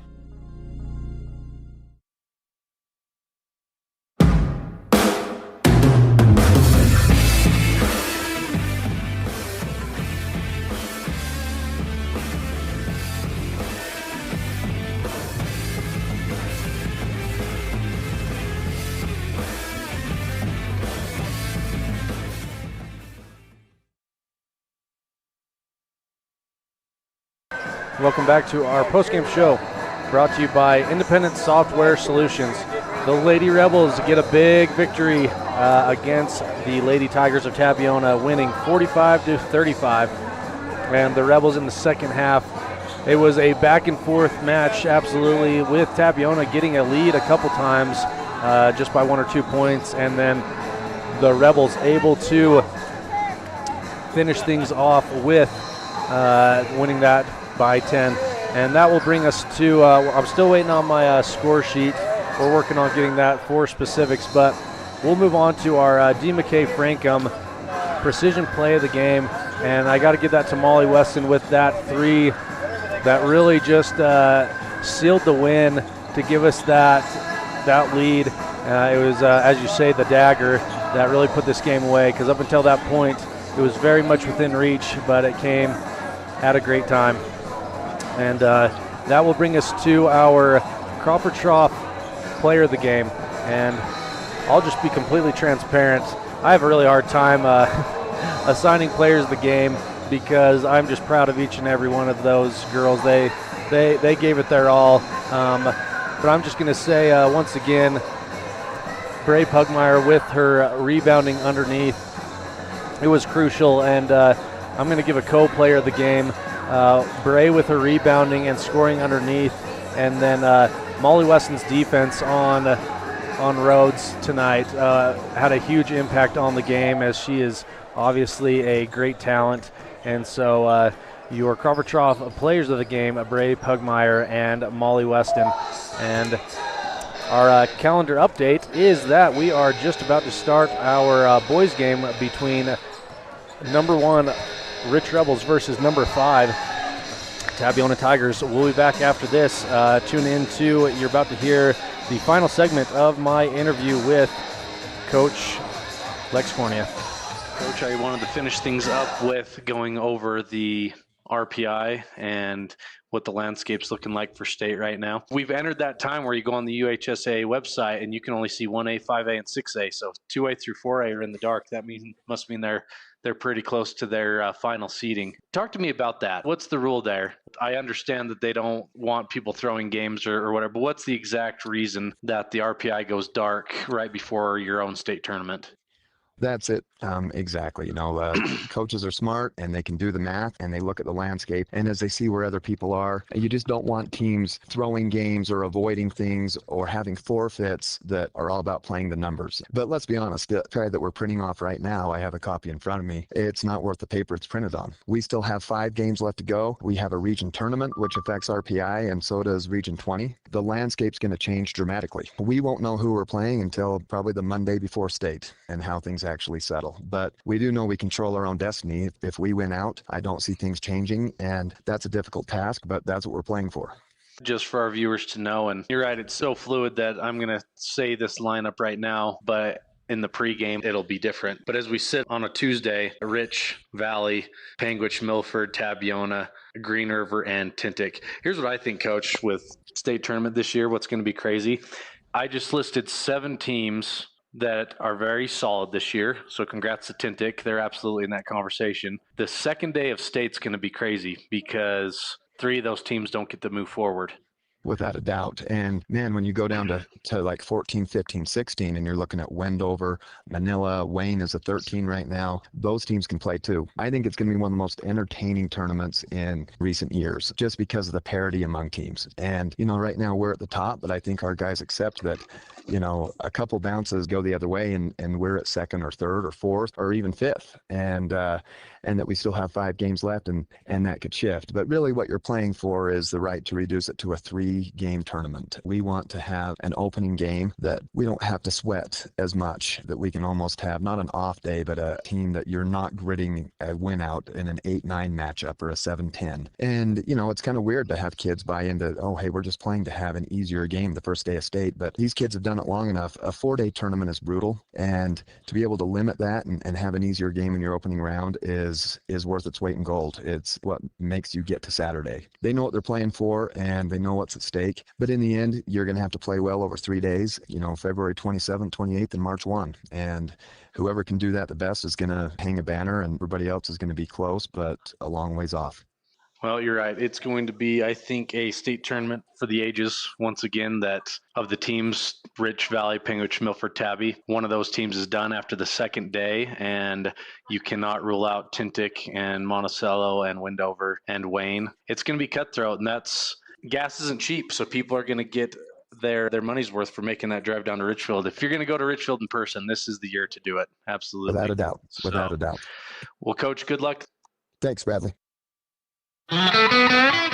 Reach a dedicated hometown, regional, and worldwide audience. Dive into the action with My Local Rodeo. Our high school rodeo broadcasts are the heart of the community, drawing families and fans who love to support local businesses. From prime advertising spots to exclusive sponsorships, your businesses can shine in the spotlight.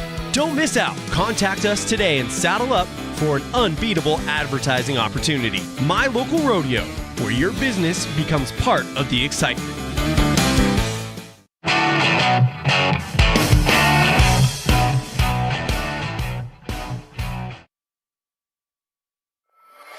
I'm Aiden Weston. I'm a junior, and I play guard. Paxton Nicodemus. I'm a sophomore, and I play guard. Dylan Fonsbeck. I'm a junior, and I play forward. I'm Carter Scott. I'm a junior, and I play guard. Carter Grohl, junior, forward. Cade Nelson, junior, forward. Bridge Lundgren. I'm a junior, and I play guard. Dylan Wasden, junior, forward. My name is Jet Holmes. I'm a junior, and I play point guard. My name is Riker Hoffman. I'm a shooting guard, and I'm a senior. Carter Hoffman, shooting guard, senior. Drake Weston, senior, guard. Daniel Smith, senior, forward. Dax Charlie, small forward, freshman. Connor Creel, I'm a sophomore, and I play guard. Wyatt O'Malley, I'm a freshman, and I'm a guard. Wyatt Tingy, freshman, guard. Bodie O'Malley, sophomore, center. My name is Nash Perry, and I am a freshman, and I play guard. I'm Valen Cornia, I'm a freshman, and I play guard. Hunter Cordia, I'm a freshman, and I play center. Connor Argyle, I'm a freshman, and I'm a center.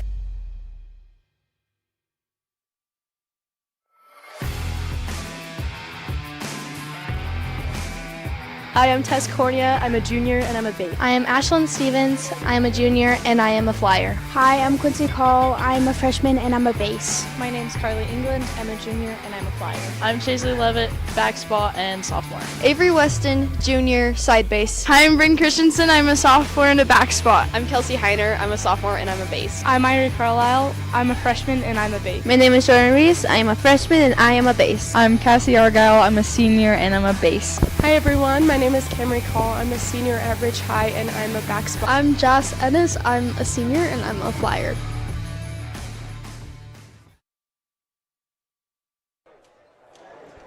We are back here at Ridge High School, and now it's time for the boys' side of things as the Rebels will take on the Tigers. And for the starting lineup for the Tigers coming up here, and yep, so here's the starting lineup for Tabiona, and it is a good one. Starting with number 2, a senior. Number 2, Dayton Giles.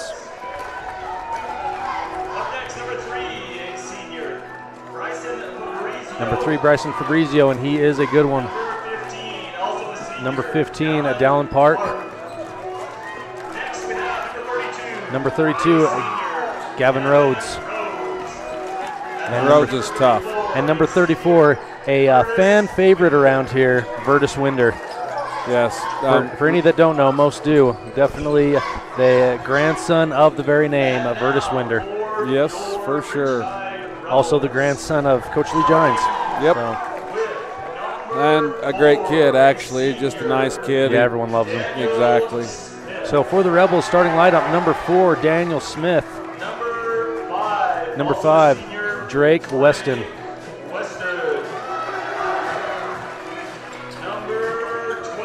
Number 12, Ridge Lundgren. Number 23, Carter Hoffman. And number 25, Carter Scott. Colin, I was talking to Drake before the game, and we were talking, and a few of the Tabby players walked by, including Bryson Fabrizio. And Drake and Bryson just nodded to each other, and Drake said that they have such a competitive relationship. There's a ton of respect there, but they don't do much talking before the game. They're just ready to play, and in this day and age with social media, all these kids know each other. They know each other well. They know each other's personalities, and it just makes it even that much more fun. Yeah, it does. And then, I mean, you got Gavin Rhodes, who is dating. Right. We see him quite a bit so around here. He's up here quite a bit. Yep. These kids, they know each other. They have fun with each other, but they will compete today, and it's going to be a good one. And Tabiona does win the tip into the hands of Fabrizio, and he passes over to Giles. And Giles will pass to Park up top, Park back to Giles, and into the corner. Kick back out to Fabrizio. Fabrizio over to Park. Fabrizio back up top. He's going to drive to the hole, hands it off to Winder. Winder kicks it back up top to Park. Park drives to the hole, hands to Rhodes. No good, but rebounded by Vertus, and he is fouled. And he'll go to the line to shoot 2. And Vertus has some very, very good footwork underneath as a big guy, and he's a big kid, and it's kind of a lost art anymore in basketball with the bigs being actually underneath and using good footwork, and Vertus he does it well. And Winder's first is up and good.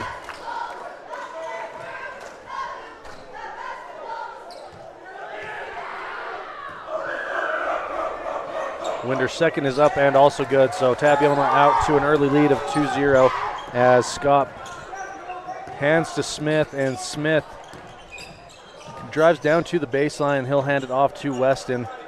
Weston looking to go baseline, and he dribbles around Winder and to the hole, and no good. Rebounded by Winder up ahead to Fabrizio. Fabrizio kicks it out to Giles in the corner, no good, but Rhodes with the rebound. He's going to back down Smith. He turns and shoots, and that is good. And that's something the Rebels are going to have to do all night long. They're going on any shot, they're going to have to put a body on Rhodes, because he will battle on the boards. And so Carter Hoffman able to drive to the hoop and draw the foul, so he's going to go to the line to shoot 2. And Hoffman all season long doing a great job of either finishing at the rim or drawing the foul. Yeah, and that's going to be the first team foul on Tabiona and first foul for Vertus Winder. Carter's first is up and no good.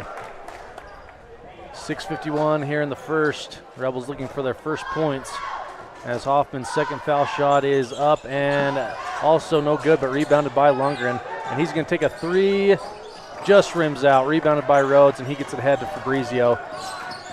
Fabrizio now on the right wing, passes to Park and then to Rhodes out on the left corner. He's going to drive in and kicks it back out to Park at the top. Park drives to the hole on Lundgren, and Tabby out to a 6-0 lead, very similar to the game at Tabiona. If you remember, Rich was down by as much as 17 and came back with the win there. And Lundgren with the fake and kicks it out to Hoffman for 3, no good, rebounded by Fabrizio. Going the other direction.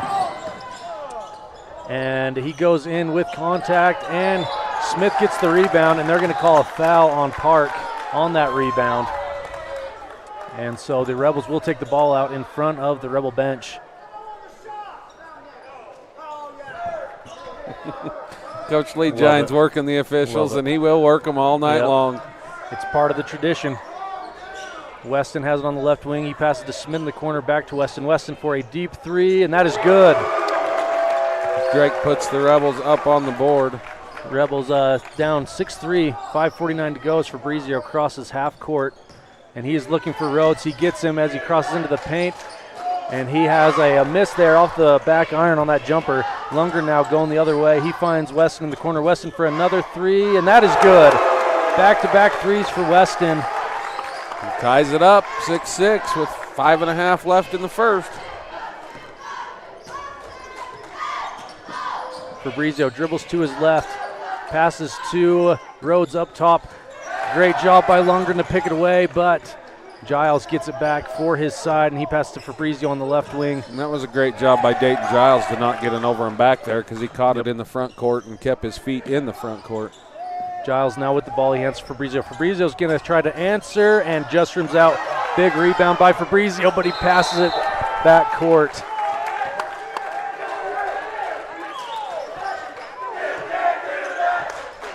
So that was Virtus had a great rebound there, but the first guy he saw was back court. Coach Gines is he's coaching. He's working the officials, saying that ball hit the rim on the shot. It can go back, but Virtus Winder, like you said, did have possession, and that for sure establishes possession in the front court for the Tigers. Hoffman passes to Lundgren. Lundgren drives to the hole and finishes. That's a good, tough finish there by Lundgren because he hit the wall of Virtus Winder there and bounced off and was able to put it in and finish. Fabrizio passes into Rhodes. Rhodes backing down Smith. Great help from behind from Scott, and now a scramble for the ball that ends up with Rhodes. Oh, and Coach Gines calls a timeout. And so already some action here. 8-6 for the Rebels with 4:25 to go in the first. We're going to go to a quick break. Online at mylocalradio.com and listening in at 98.3 KDQ FM. If you've never heard a mechanic say they truly care, then you've been at the wrong place. Stacy's Repair in Woodruff is a family-owned and operated business open since 1992. Offering all types of maintenance and repair services, you can be sure your vehicle is operating at its best. Whether your vehicle is older or the newest model, gas or diesel, we fix and maintain them all. Also offering chip repair, windshield replacement, and tires. When your vehicle needs a mechanic, bring it to the ones who truly care. Stacy's Repair in Woodruff.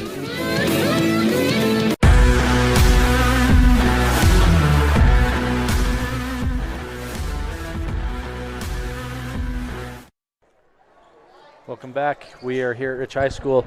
The start of this matchup between the Rebels and the Tigers with Rich up 8-6 here halfway through the first quarter. Fabrizio enters it into Giles. Giles for three. That is no good, but a good rebound by Park as he keeps it alive. And Fabrizio with the ball again on the left wing. He dribbles to his right. Picks it up and passes to Giles. Giles inbounds to Winder. Winder turns, and there's those good post moves you were talking about to tie this one up at 8. And up ahead, ball stolen by Park, and he hands to Rhodes, and Rhodes not able to finish. And Hoffman with the rebound. He gets it across half court, looking for help, and he hands to Scott. Scott to Hoffman. Hoffman pump fakes into the paint, and he kicks it out to Smith. Smith drives in, finds Weston, and they're going to call an offensive foul on Daniel. They're saying he was not under control as he went into the paint, so he's going to get an offensive foul going the other way. And that's going to be the first on Daniel, second team foul on the Rebels. And the team fouls are tied 2-2. So both teams 3 fouls away from a bonus. Giles passes to Fabrizio.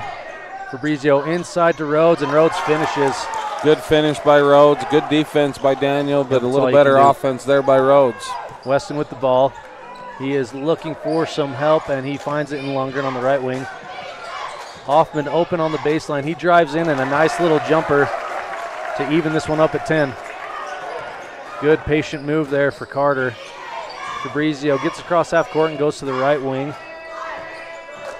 Picks up his dribble, and he is looking, and he gets it to Park in the corner. Park back out to Rhodes. Rhodes to Fabrizio. Fabrizio dribbles to his left. Gets it into Winder. Winder underneath against Hoffman. And no good. Good defense there between Hoffman and Smith. Lundgren gets the rebound. He's going the other way. And, almost finishes. And Coach Cornea not happy as there was a lot of contact on Lundgren on that layup attempt. Now Rhodes is up and no good. You usually don't see a ton of emotion like that from Coach Cornea, but he did not like how there was some contact there. Well, you can't say that, Bradley. The big head that was out last night at Coach Cornea. That's true. That did come from my house. And oh, really? I'm not going to apologize to Coach Cornea. I think it was brilliant. That actually come from a newspaper clipping when he was coaching in Evanston, when he was screaming at a fellow official that I know by the name of Eric Quinney out of the Valley. So there is proof in large print form. So the first for Rhodes is up and good. 11-10 now for the Tigers. His second is also up and good. We actually had that made Hunter's senior year. We Yeah, had all the big awesome. heads made Yeah. for all the seniors, and we actually included Coach Cornea in that. Lundgren kicks it back out to Weston. Weston for three, no good. Rebounded by Winder, and he'll pass it to Park. Going the other way. Park crosses half court and hands to Fabrizio on the right wing. Fabrizio passes to Giles. Giles into Winder, and Winder will hand to Park, and he's going to dribble up to the top of the key and hand to Giles. With 2 minutes to go here in the first, Rebels down 12-10. Inbound to Rhodes. He kicks it out to Parks, and that is good, and give the Tigers a 5-point lead. Weston looks to drive in. He goes to the hole, and nice finish over the head of Winder. Rebels now down 3, 15-12 with 1:40 to go in the first. Park up at the top. He had just hit a three, and they're going to feed it into Rhodes. Rhodes turns and fires, no good. Rebounded by Hoffman. Hoffman gets it ahead to Weston, and Weston, another drive to the hole and a great finish. What a great Euro step there by Weston. Finish at the hole, goes right at Virtus. Euro steps around him, is able to put it off the glass and in. On the other end, Fabrizio kicks it up to Park. Extra pass to the corner to Rhodes for three and no good. And a fight for the rebound ends up into the hands of Rhodes, and he finishes at the hole. Very close to an and one there. Hoffman on the other end, no good. No good, and another contact there. Coach Cornea want an explanation. On the other end, Fabrizio misses, but a putback. Coach Cornea's got to be careful. He's getting a little, and I agree with the no call there. Virtus was there straight up. I mean, he's just a big body to bounce off of, and that's what happened with Carter.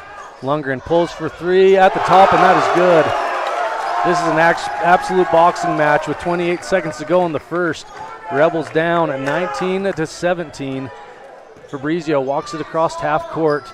Obviously going to go for the final shot here. No shot clock. 17 seconds to go. Here's the matchup we were talking about, Fabrizio and Weston. 12 seconds to go.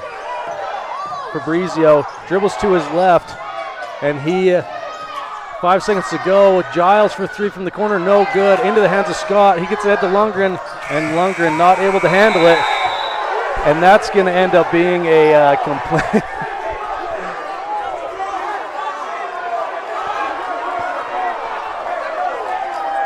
Lundgren not able to.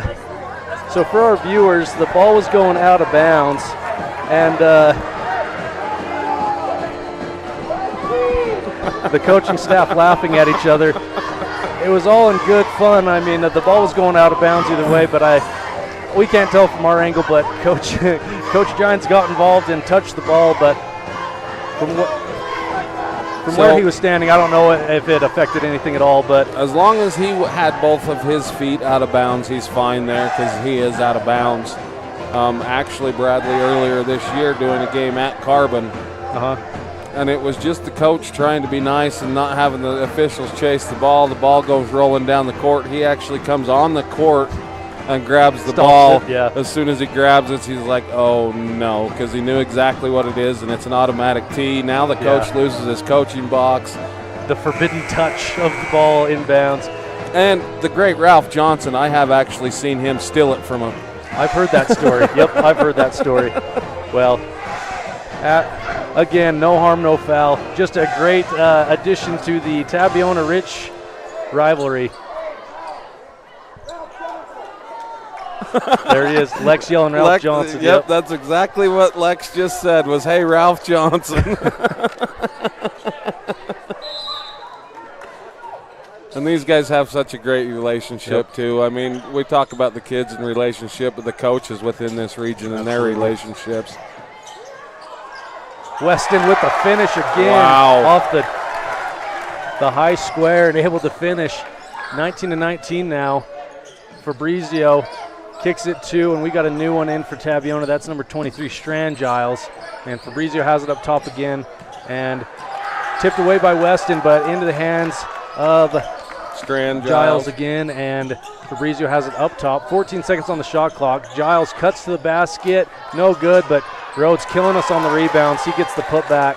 There's Gavin battling underneath again, and he's just a force to reckon with. You got to find him and put a body on him on every shot. Weston drives to the hole again, just rims out. Rebounded by Giles into the hands of Fabrizio. He gets across that court. He does have numbers, and he tries to get it into Rhodes, and that's off the hands of Rhodes. And that's a great call by the official. It was one of those bang-bang. Yeah, Carter Hoffman did actually tip that, but then it went off Rhodes' finger. That's a great call by that official there underneath.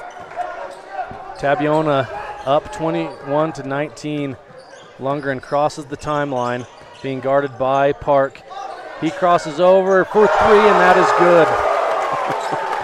I love this team. It's fun. You don't get a better rivalry matchup than Tabiona awesome. Rich. It's great. I mean, last night I was at Grand San Juan. That's a good rivalry matchup, and this is every bit as good as it. So a missed three-pointer. Rebound by Fabrizio, and a nice touch pass from Rhodes to Park to get them up 23-22. Weston in the key. He hands to Lundgren. Lundgren for 3, no good. Tipped away, and Park ends up with it. And he'll hand to Fabrizio, heading the other way. I'd like to see Lundgren take a page out of Paige Smith's book right there and follow his shot. Yeah, Paige is the master at that. Fabrizio has it on the right wing. 20 seconds on the shot clock. Park passes it, has it in the corner, passes back to Fabrizio. Fabrizio to Giles. Giles for 3. It does look good from here. No, off the back iron. Rebounded by Lundgren. He gets it ahead to Weston. Weston drives into the key, and that is tipped away. Back over to Riker. Lundgren for 3. No good. Hoffman, a great job. Rebound. Great rebound by Riker, and he hits his head. That's a great job by Riker. Riker hit his head bad at Big Piney. And so now you hope that it is not. And they're going to call that foul on Parks. That's going to be his second first-team foul on the Tigers this quarter. I see talent out there. Is he getting his medical degree? He's thinking about it. He doesn't quite know what he wants to do. I don't even know where he came from. He was over in the student That's section. where it was. Him and Riker have a pretty good bond. So we're going to go to a quick break with this injury timeout. We'll be back after this. If you've never heard a mechanic say they truly care, then you've been at the wrong place. Stacy's Repair in Woodruff is a family-owned and operated business open since 1992. Offering all types of maintenance and repair services, you can be sure your vehicle is operating at its best. Whether your vehicle is older or the newest model, gas or diesel, we fix and maintain them all. Also offering chip repair, windshield replacement, and tires. When your vehicle needs a mechanic, bring it to the ones who truly care. Stacy's Repair in Woodruff.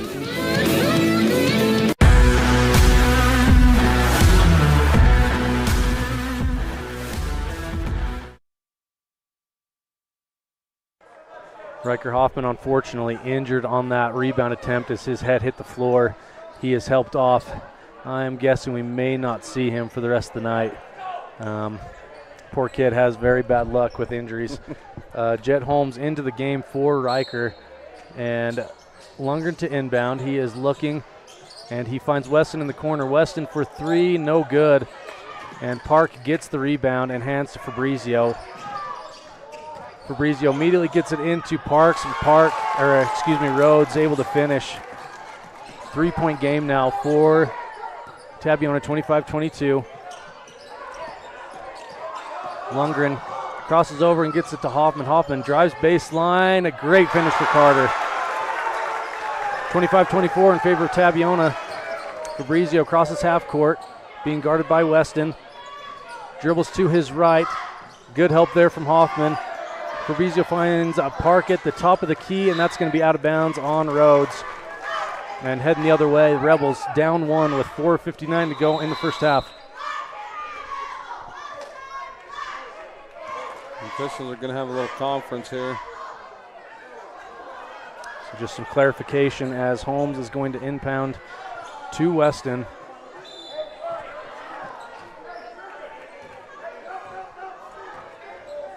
Weston's going to walk it up.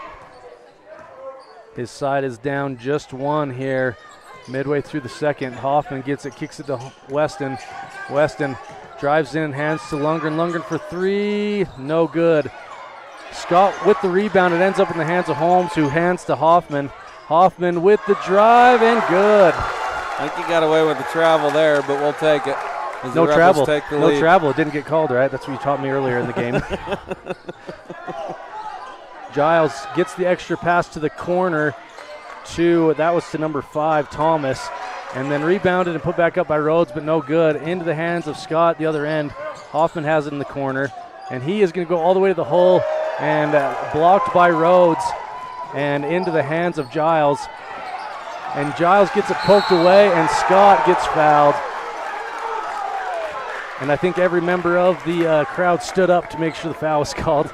Tensions are high with 4:04 to go in the second.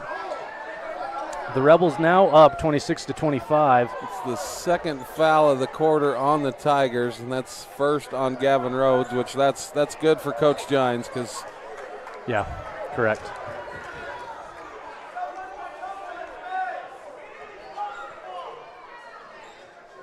Are they thinking about an intentional foul here? Coach wants one. Coach Cordia wants one. I don't believe it was. It was a hard foul, but. Right.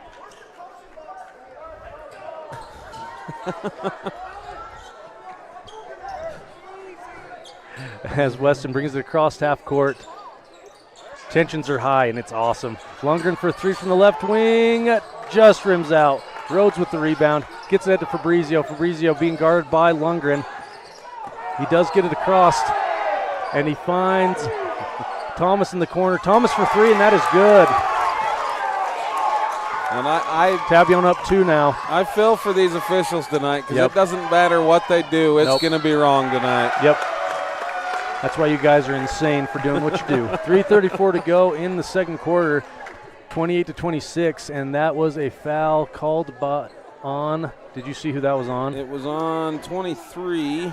Yep, 32 was on Strand Rhodes. Giles. Oh, it was on Rhodes. They give it to Rhodes. Lundgren to inbound. It's number 2 on Rhodes. Finds Hoffman. Hoffman immediately puts it up. Great finish. As Fabrizio gets the inbound, crosses half court, 28-28 with 3:23 to go. Fabrizio drives to the basket. That might be his first points. Hard finish by Fabrizio, though. Drake was all over him. Drake couldn't have done anything different. Fabrizio was just able to finish. So a foul on Tabiona. It's going to be called on Parks, and I believe that's going to be his second as well. 4th team foul on his third. That's Parks' third. Strand Giles checks into the game. 4th team foul for Tabiona, 4-0 and on the foul count. The Rebels just one foul away from Tabiona going to the bonus. Weston looking to inbound. He's going to just pass it back court to Lundgren. I thought Strand just checked in. They just pulled him back off. Must have had 6 players on the floor. Yep. Hoffman drives baseline on Winder. Winder for the block, and they're going to get Winder for the foul. And that's going to send Carter Hoffman to the free throw line for 2. That's going to be the second on Vertus Winder.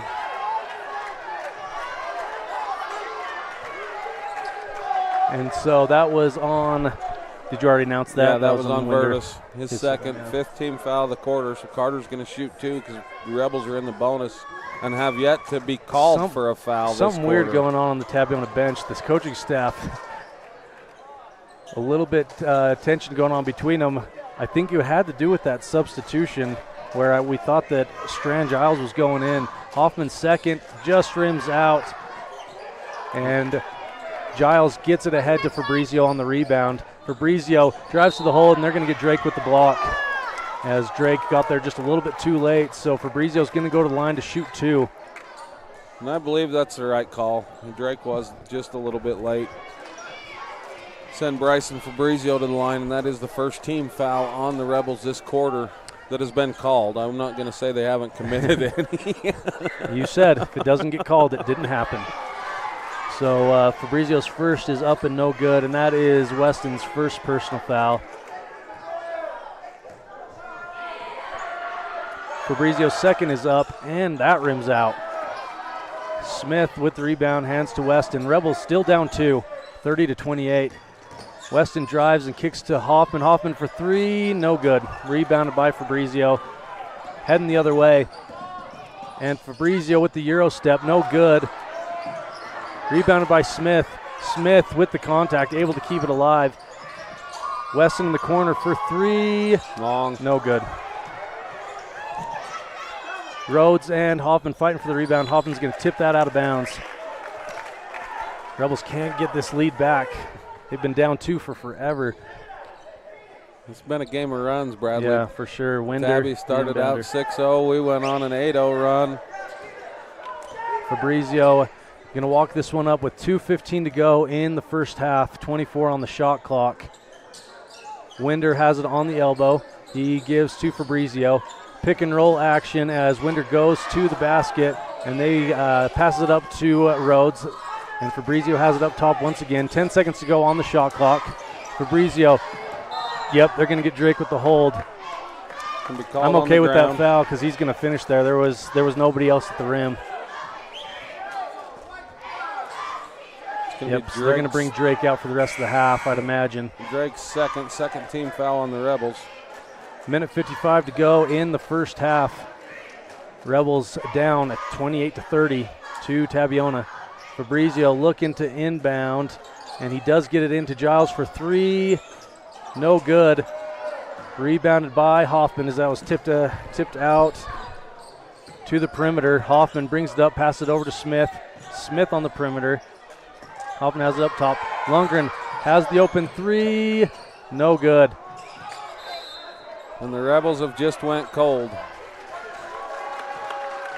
They need to start getting to the rim to try to turn things around. I will say Coach Corney has some great inbound plays, so it'd be nice to have a 2-pointer at least here on the inbound. Lundgren, the inbounder. He is looking, finds Smith, and tipped away by Tabiona, by Giles. That goes out of bounds, so we're going to do this one more time with Lundgren, the inbounder.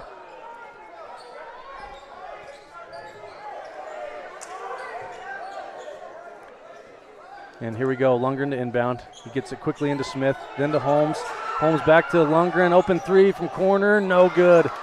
And the Winder with the rebound, he gets it out ahead to Fabrizio. And Fabrizio dribbles to his left, finds Giles, and then Virtus passes to Fabrizio. Minute 17 to go in the first half, 30-28. Been the score for a while now. Fabrizio passes over to Giles. Great defense there on the inbound to Hoffman, and he is fouled. He's going to go to the line to shoot 2. And now Strand's going to check in. That's only the first on Dayton.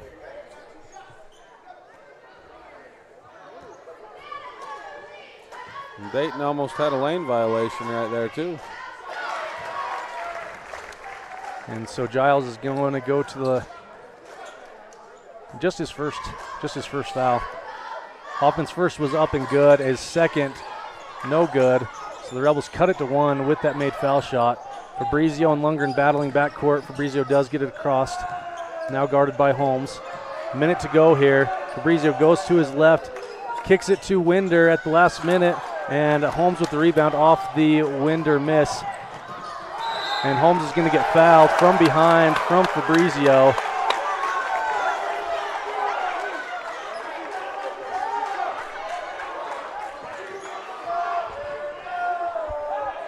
A lot of angry fans in here, like you said, with whatever call happens. And there's some calls that both sides are upset. So, okay, so Jet Holmes go to the line to shoot 2 here, 30-29. This would tie it up, and no good. We haven't been good from the line tonight so far. I don't know the exact stat, but not hitting them like we usually do. No, Jet's second is up and good. So that will tie things up at 30. So was that a reverse broadcaster's jinx on purpose there? Yeah, exactly. Timeout and Coach Gines. Yep. Nobody second timeout. Nobody was there to help Fabrizio with the inbound. They're going to get a timeout. We'll be back after this. This is a fun one, 30-30. We'll be back after this. You're listening online at mylocalradio.com and listening in at 98.3 KDQ FM. Listening to the music that you love brings you joy. MyLocalRadio.com brings you that music. Whether you like listening to country's biggest stars, classic pop hits, classic rock, and rock hits, or country's young guns and legendary southern rock. MyLocalRadio.com puts your favorite music at your fingertips. Download the app to your mobile device or log onto the website to bring more joy into your life with your favorite music. MyLocalRadio.com.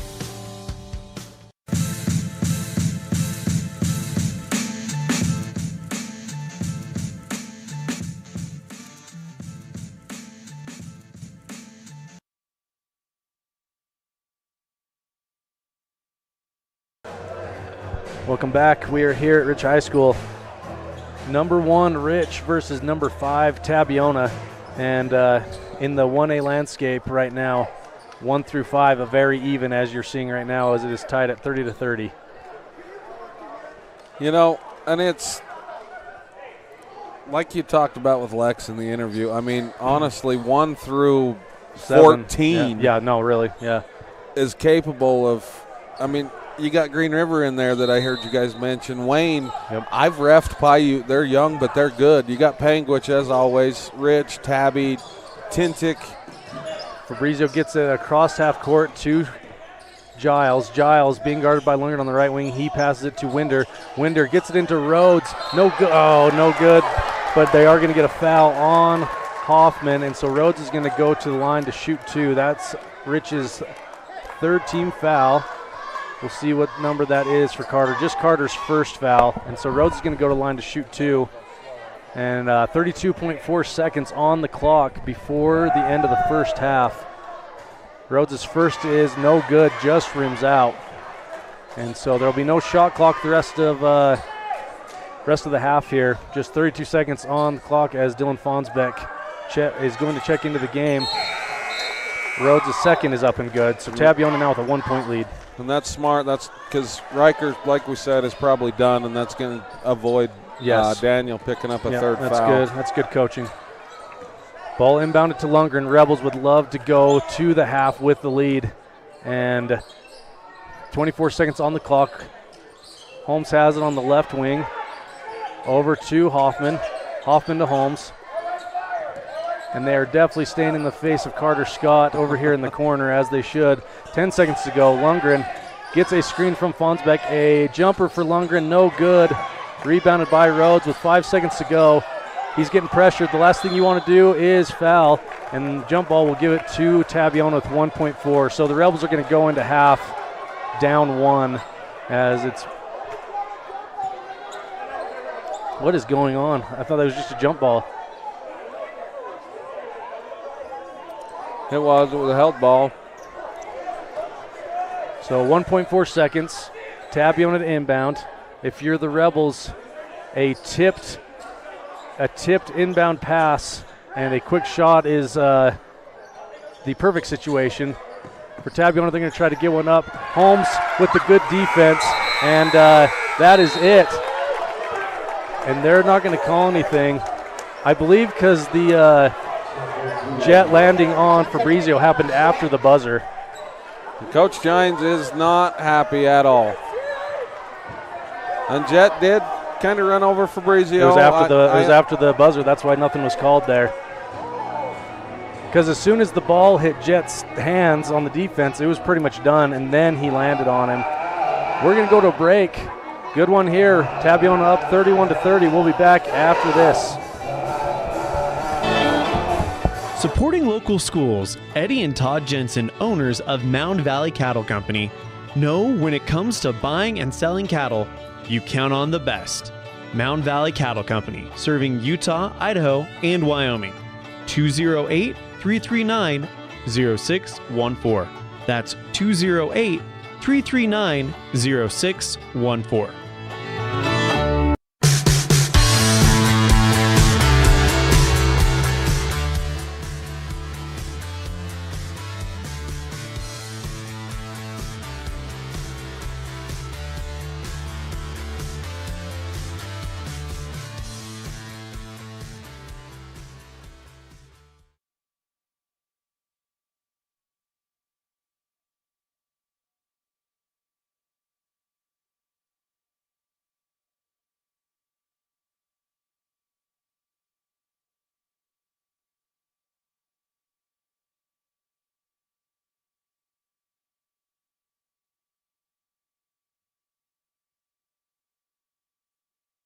It's now time for another segment of our Standout Student of the Week, and I am excited to talk to Boston Jolly. Boston, how are you doing today?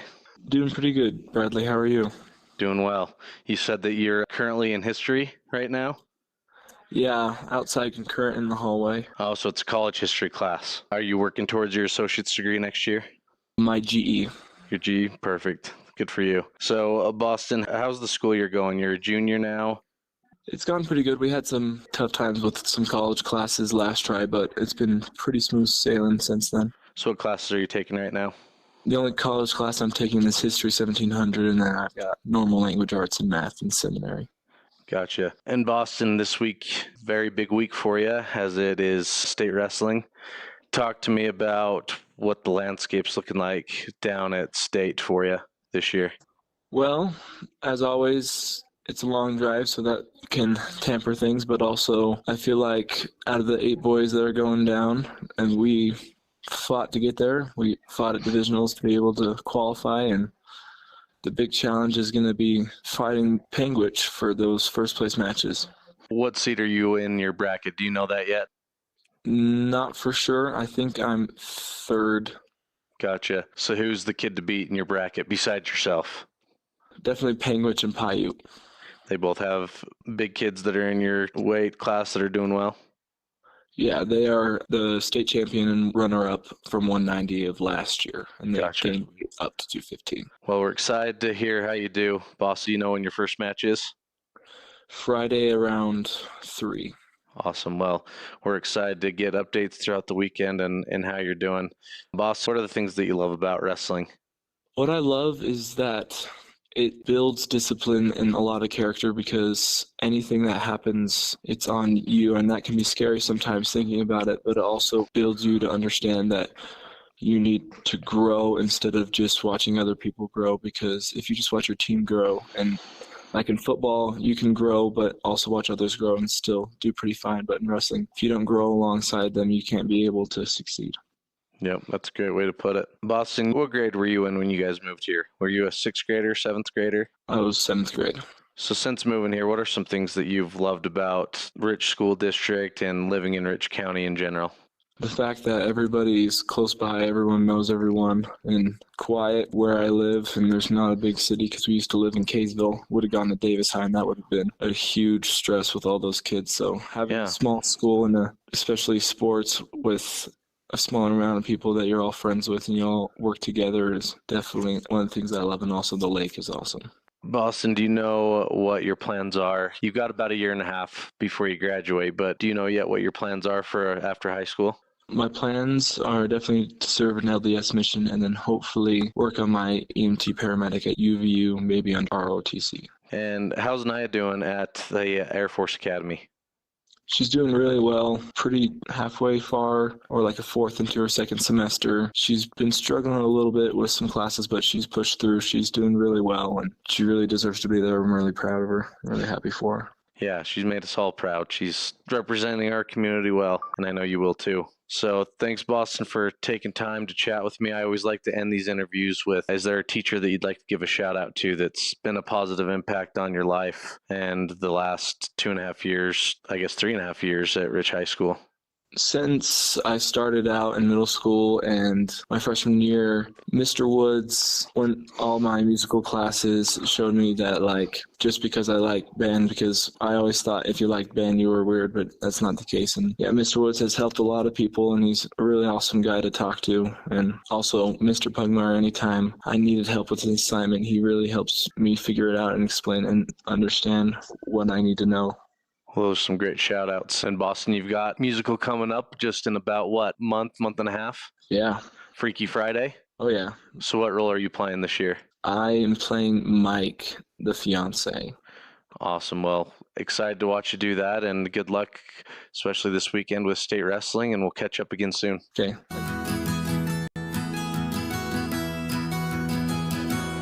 Established in 1984, T7 Propane provides you with quick and affordable service. Rely on T7 services to bring warmth and comfort to your home or business. T7 Propane delivers everywhere from the Fort Bridger area throughout Bear Lake Valley. Schedule your delivery today at T7propane.com. T7 Propane for all your propane needs.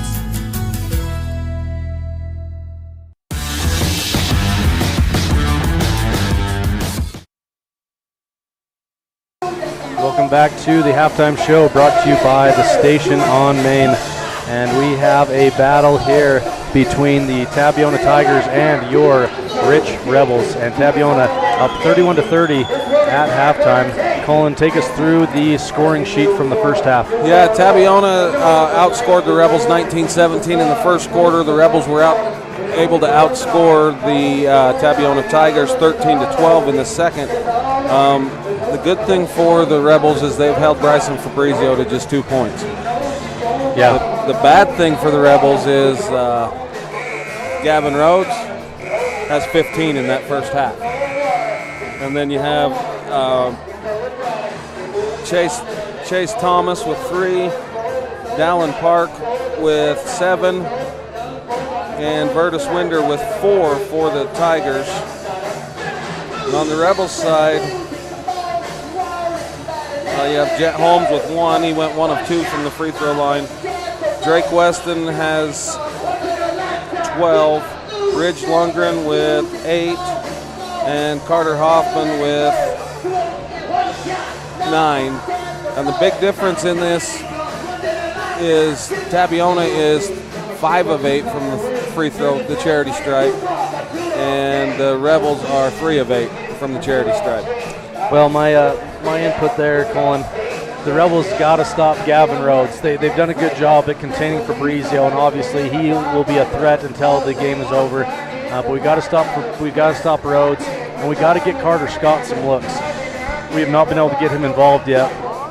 As I watch him drain 4 straight threes out there warming up, we got to get him involved and really just do a good job rebounding and just play our game. Yeah, you've had a few rebounds that Carter Scott's got, but he really hasn't even had a lot of touches on the offensive side of the ball. They prepared for him. They're definitely face guarding him. And you know, if Carter Scott would take that face guard and instead of worrying about how I'm going to get open, run whoever's guarding him. I know Thomas did there for a while, Chase Thomas. If you run Chase Thomas off of one of his own teammates because he can't see him. Right. He's in your face, and that's going to open you up instead of, oh, how am I going to get open? I'm trying to cut here, cut here. No, you use his own teammates as your screens. Absolutely. And we'll see what adjustments are made by both of these great head coaches on either side. And we'll be back for that as the second half is about to start. We'll be back after this. Reach a dedicated hometown, regional, and worldwide audience. Dive into the action with My Local Rodeo. Our high school rodeo broadcasts are the heart of the community, drawing families and fans who love to support local businesses. From prime advertising spots to exclusive sponsorships, your businesses can shine in the spotlight. Don't miss out. Contact us today and saddle up for an unbeatable advertising opportunity. My Local Rodeo, where your business becomes part of the excitement.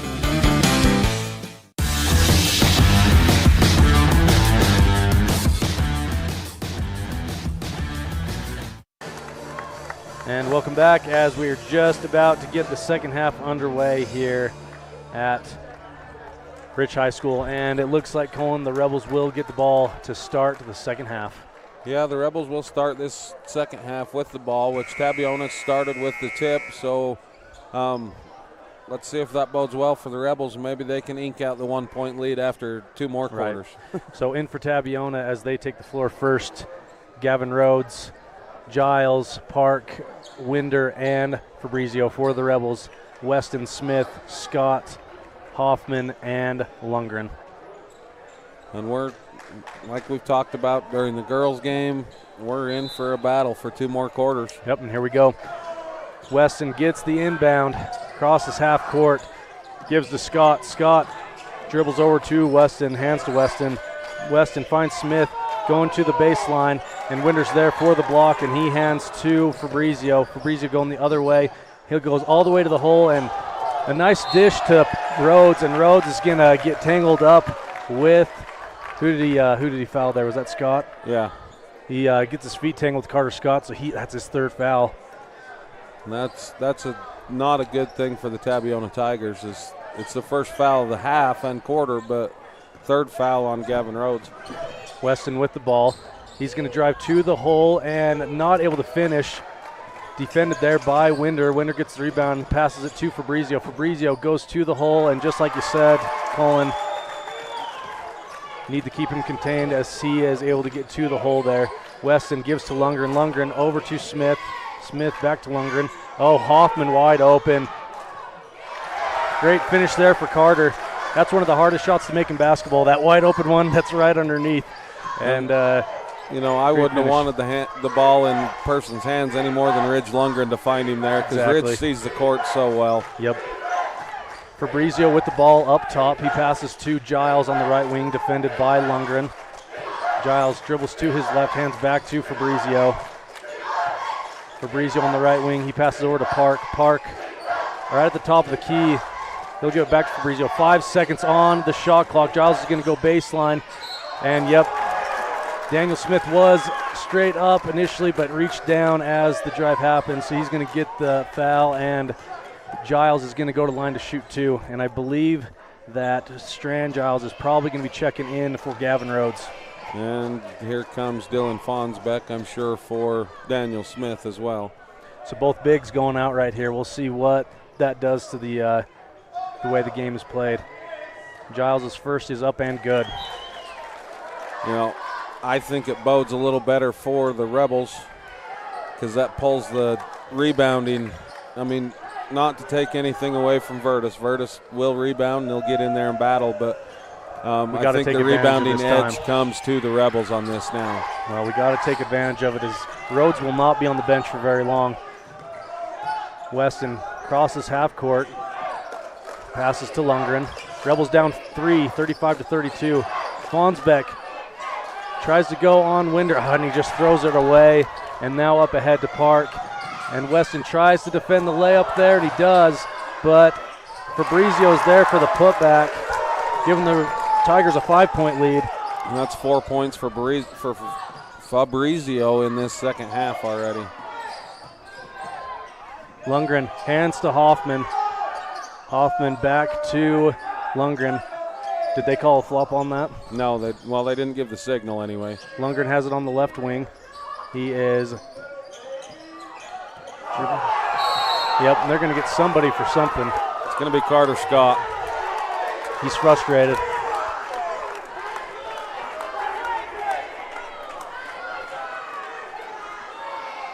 And that's what happens when you're getting face guarded all game. You got to keep your composure, and Scott was frustrated there. But the Rebels as a whole have to keep their heads here. Down just 5 with 5:42 to go in the first half. Fabrizio drives to the hole, and Fonsbeck with the rebound. He gets it ahead to Weston. Weston to Scott. Scott on the right wing. He finds Fonsbeck. Fonsbeck for three. That is good. Fonsbeck for three. And that's a big shot by Fonsbeck. Step in there, bring the Rebels within 2 points. Fabrizio gets it to Park. He's got a wide open three, no good. But the Rebels don't rebound, and it ends up back with Fabrizio. He drives to the hole, no good. Winder able to tip it back to Fabrizio, no good. We got to get a rebound. That's going to be number 2 on Carter Scott as he come over the top of Virtus Winder on that one. Third team foul on the Rebels. Oh, Carter Scott's third, excuse me. So 3 straight offensive rebounds for Tabiona leads to Winder going to the line to shoot 2. Winder's first is up and good. And in the first half, Virtus was, I'm on the wrong picture. Winder's second coming up here. It is up and no good, but another rebound by Tabiona to keep this possession alive. That makes Virtus 3 for 4 on free throws today. Park tries to get into Giles, into the hands of Lundgren. Lundgren going to go all the way to the hole, and he gets fouled, and that is in and one. We could tie this thing up with a made Lundgren free throw right here. And that's a good hard move by Ridge to just go straight at the defender. And I want to call it back, calling to Dylan Fonsbeck's three-pointer. Coming in off the bench, you're a big man. It's not something you do all the time, but he just buries one at a huge moment. And Lundgren's foul shot is up and good. We got a tied ball game, 38 apiece. Fabrizio gets it across half court, 4:50 to go in the third. He passes to Park. Park has it up top. He passes to Giles. Giles hands to Fabrizio. Fabrizio for three, no good. Wow, they're going to get Giles for the over the back. I didn't see it. I don't know about you. He pushed off Carter Hoffman. Gotcha. Push Carter Hoffman into the key. I like the call. I know the Tabiona faithful don't, but I do like the call. That's just the official watching where he's supposed to be watching. He did see that play. So 4:35 to go in the third, 38-38. Carter Hoffman, a wide open three from corner. That rims out. Carter Scott with a big rebound to keep this possession alive. He feeds it into Fonsbeck. Fonsbeck battling, nice dish to Hoffman, and that is a foul, and Hoffman's going to line to shoot two. And that's a great find there by Fonsbeck, but that all started with Carter Scott and the board that he was able to get, the offensive board. And I heard you and Rob talking last night after I got done with my games. I come home and I watched this one, and Carter Scott is kind of an unsung hero rebounding Absolutely. on this team. You know, we You talk just saw about it the right way there. he scores and everything, but he will battle for boards. Yep. So regardless, that first foul shot by Hoffman, no good.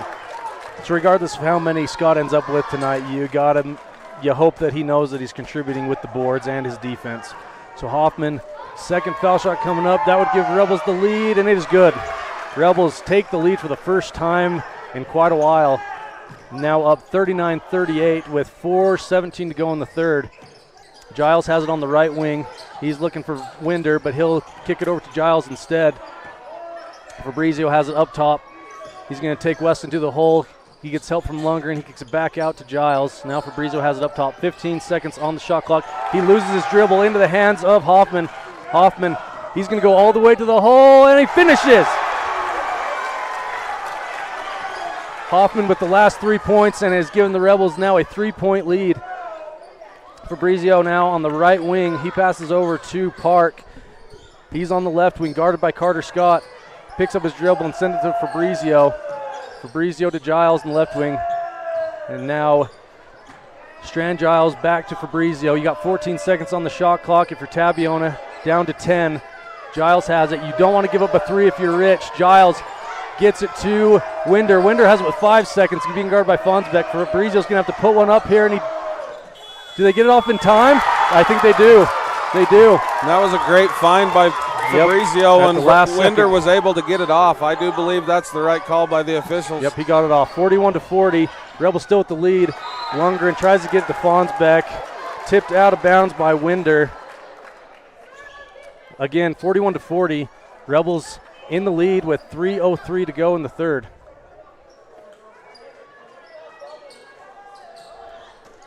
Lundgren to inbound. He's looking, he finds Hoffman. Hoffman in the corner. He drives to the baseline, but then it gets stolen away by Fabrizio, who throws it away.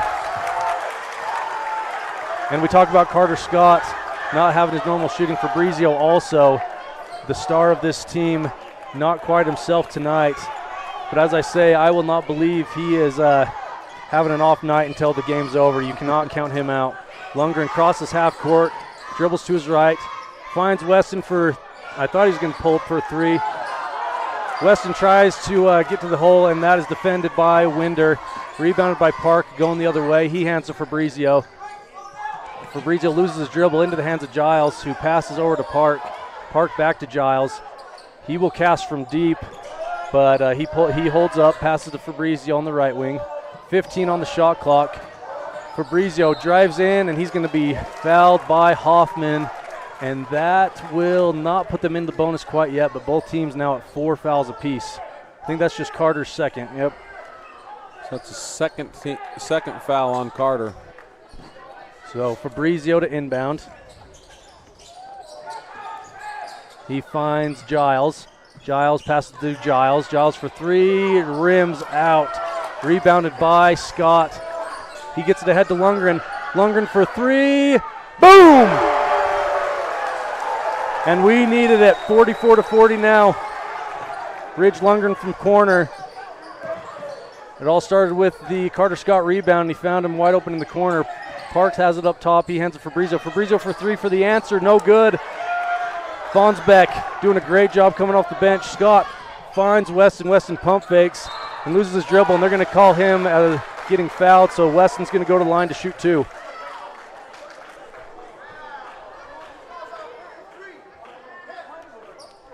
So that was on Giles, his second. And here we go, Gavin Rhodes back into the game. And he has been an enforcer tonight for Tabiona. We will see what adjustments are made. If I'm Coach Corney, I'm okay with Fonsbeck staying in right now. He's carried his weight just fine. Fonsbeck has put in some very good minutes for Coach Corney this second half. Weston's foul shot bounces in, and Winder's going to come out. He's a funny kid. Yeah, he As is. I say, a fan favorite around this part of the state as well. Weston's second is up and no good, but Weston able to get his own rebound, and he finds Fonsbeck in the corner. Fonsbeck skips it to Lundgren. Lundgren pump fakes and drives. He stops short of Rhodes. He hands to Hoffman up top. Hoffman goes all the way to the hole, and he finishes. Carter Hoffman is absolutely back. He is playing the way we need him to. Parks goes to the hole, drives, and is fouled, so he's going to go to the line to shoot two. They're going to get Fonsbeck on this one. Yep. That's going to be the fifth team foul on the both Rebels. in the bonus now. First on Fonsbeck. But going back to what you were just saying about Carter Hoffman, you know, I don't think there's a better finisher in 1, 2, or 3A that I've seen. And I've seen quite a few teams this year. And as far as finishing at the rim, Carter Hoffman, you don't find much better. I agree. Parks' first foul shot was no good. His second coming up. It is up and good. 47-41 with 1:25 to go in the third. And once again, game of runs, Bradley. Yeah, exactly. The Rebels were able to open up to 7-point lead, now 6. Lundgren for three, no good. Fonsbeck battling in there, but it's going to go out on him, I believe. And Tabiona with the ball. Good effort by Fonsbeck. Just out of reach and out of bounds. And that's the thing with Rhodes. Rhodes will battle, and he's a good, big, strong kid, but them long arms that he has, it's hard to overcome that. For sure. Fabrizio brings it across half court, passes to Giles. Giles for an open three. He can hit him. Rims out. And there he is, the villain of tonight. If you're a Rich Rebel fan, Gavin Rhodes with the putback, bringing his team within 4 now. 49 seconds to go in the third. Hoffman dribbles it to the middle of the floor. Hands to Weston. Weston, he's going to drive to the hole. Into Rhodes and just rims out. And I don't mind that move by Drake. He's trying to get that fourth foul on Gavin. Fabrizio has it at the top of the key with 26 on the game and shot clock. They are pretty much the same. About a 1 second difference. Fabrizio just dribbling at the top with Weston on him. Passes to Giles, back to Fabrizio. Weston and Fabrizio battling, and Fabrizio gets it to Giles. Giles, the jump shot, no good. Rebounded by Lundgren. He's going to try to get one up, and he does. Oh, no good. No good. Looked good. Just off to the right. Oh, my heart is pounding. 47-43, end of the third. We're going to go to our Bear Lake fan cam. We'll be back after this. And now a message from the experts at Bear Lake Realty. Welcome to Water's Edge, right downtown Garden City. Beachfront condos, close to the beach, close to downtown for your renters and the owners.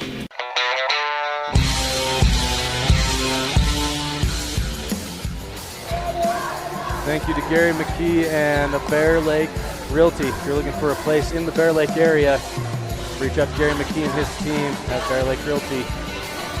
Colin, we have got another classic brewing here. It's kind of crazy how close the last 3 matchups have been between these two sides. Just add it to the book of good games. 8 minutes on the clock. Tabby rivalry. So Daniel Smith is back in, and so Fonsbeck came out. So it's Lundgren, Smith, Weston, Hoffman, and Scott. Rebels do start with the ball, and Just waiting for the Tabiona side to come out. Excuse me, it'll be Tabiona ball. So it was a 5-point win by the Rebels at Tabby on the 17th of January. Correct, yep. So Tabby to inbound. In for Tabiona, Park, Fabrizio, Giles, Rhodes, and Giles. Fabrizio gets it quickly to Giles on the right wing. He tries to get it into Giles and Hoffman there. Great defense to tip it away and get it to Lundgren. And the Rebels trying to keep composure here as this is a big possession. It would be very nice to extend this lead of 4. Lundgren finds Smith, and it is pinned off the glass by Rhodes. And Fabrizio takes it the other way. He finds Park up ahead, and Park keeps the ball alive. Giles steps back, and he'll give it to Giles. Fabrizio now with the ball at the right wing. He has a roll man in Rhodes, but Rebels are there to help. Rhodes is going to turn around, get a jumper. He's had a great night, and that is good. 47-45 now for the Rebels. Lundgren, the step back 3, get in. Rims out the front, rebounded by Rhodes, and he hands to Fabrizio. Rebels up to 47-45. Tabiona looking to tie this one up or take the lead with this 3 from Giles, and that's no good. Carter Scott with the ball. Carter Scott's going to go to the hole, and they're going to call an offensive foul. And it's the right call. Carter Scott doesn't like it, but that is the absolute right call. And so the score remains 47-45, and Rich is going to take a timeout. We'll go to a timeout too.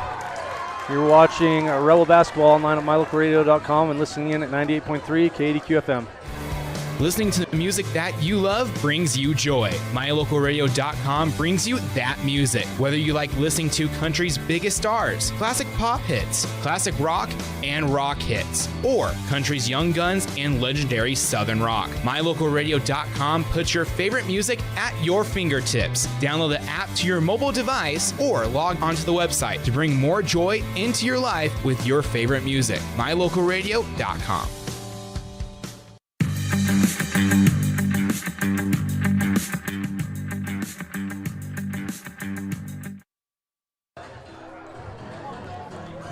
We are back in the fourth quarter. Rebels up 2, 47-45, and we are in the fourth quarter with 6:47 to go in this game. And this one's going to be decided in the final seconds of this game, I assume. And that last offensive foul called on Carter Scott was his 4th, Bradley, so that's something to keep an eye on. Yeah. Rebels have transitioned to a full court press. It is broken by Tabiona. Giles has it up top. Dribbles to his right. So Strand Giles, a junior, gives it to Fabrizio. He enters it in to Rhodes. Rhodes tipped away by Lundgren into the hands of Giles. 13 on the shot clock. Giles, a long jumper, no good. Rebounded by Weston. We got 3-on-1 here as Lundgren goes straight to the hole, no good. Rebounded by Hoffman initially, but taken away by Giles. Lundgren defending him. Fabrizio does get it. They do get it across with a few seconds to spare. Ball was passed to Park underneath. The Tabiona faithful get really excited when number 5, Chase Thomas, gets it in the corner. He must be a shooter. Fabrizio drives, and Weston defends him, and it's missed, and a putback by Rhodes, no good, rebounded. Oh, that would have tied it up. Rebels need to capitalize here now with 5:40 to go in the game. Weston with the ball. He's going to go all the way to the hole, finishes it. And that's a good hard driving finish there by Drake with Gavin Rhodes coming at him. And Gavin's had a few block shots on that same type of move tonight. I don't know how Drake avoids these blocks from these taller guys, but he does it there. Well, he just reminds me of Muggsy Bogues or Spud Webb. You know, they were able to drive in the key with them 7-footers and able to score. Right. So Drake does a good job of it. Tabiona's going to take a timeout and talk about it. 5:13 to go in this game. Rebels now up 4 after that Weston finish. We'll be back after this. You're listening online at mylocalradio.com and at 98.3 KDQ FM. Rich County, Utah is a place where your neighbors are also your friends. A community where traditions matter and every person is important. These community values translate into an excellent school system filled with caring individuals who are committed to each student and their success in the classroom, on the field, and in life. In partnership with the entire community, Rich School District empowers learners to attain excellence through citizenship, wellness, collaborative teamwork, and academic excellence.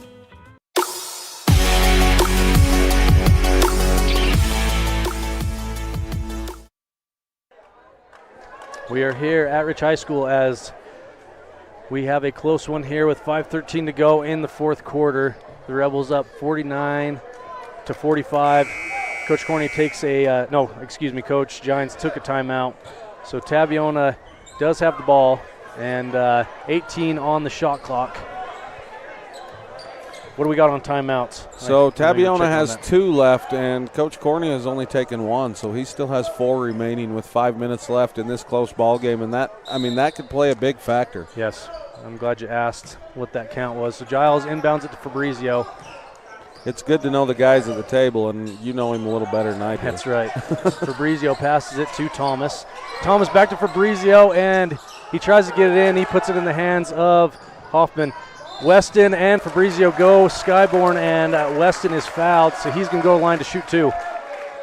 And that's the right call. Fabrizio does have a right to jump, but he's got to jump straight up in the air, and he jumped forward into Drake there from our angle here is what I thought. So 2 such similar players hitting mid-air, and it results in Weston with foul shots coming up.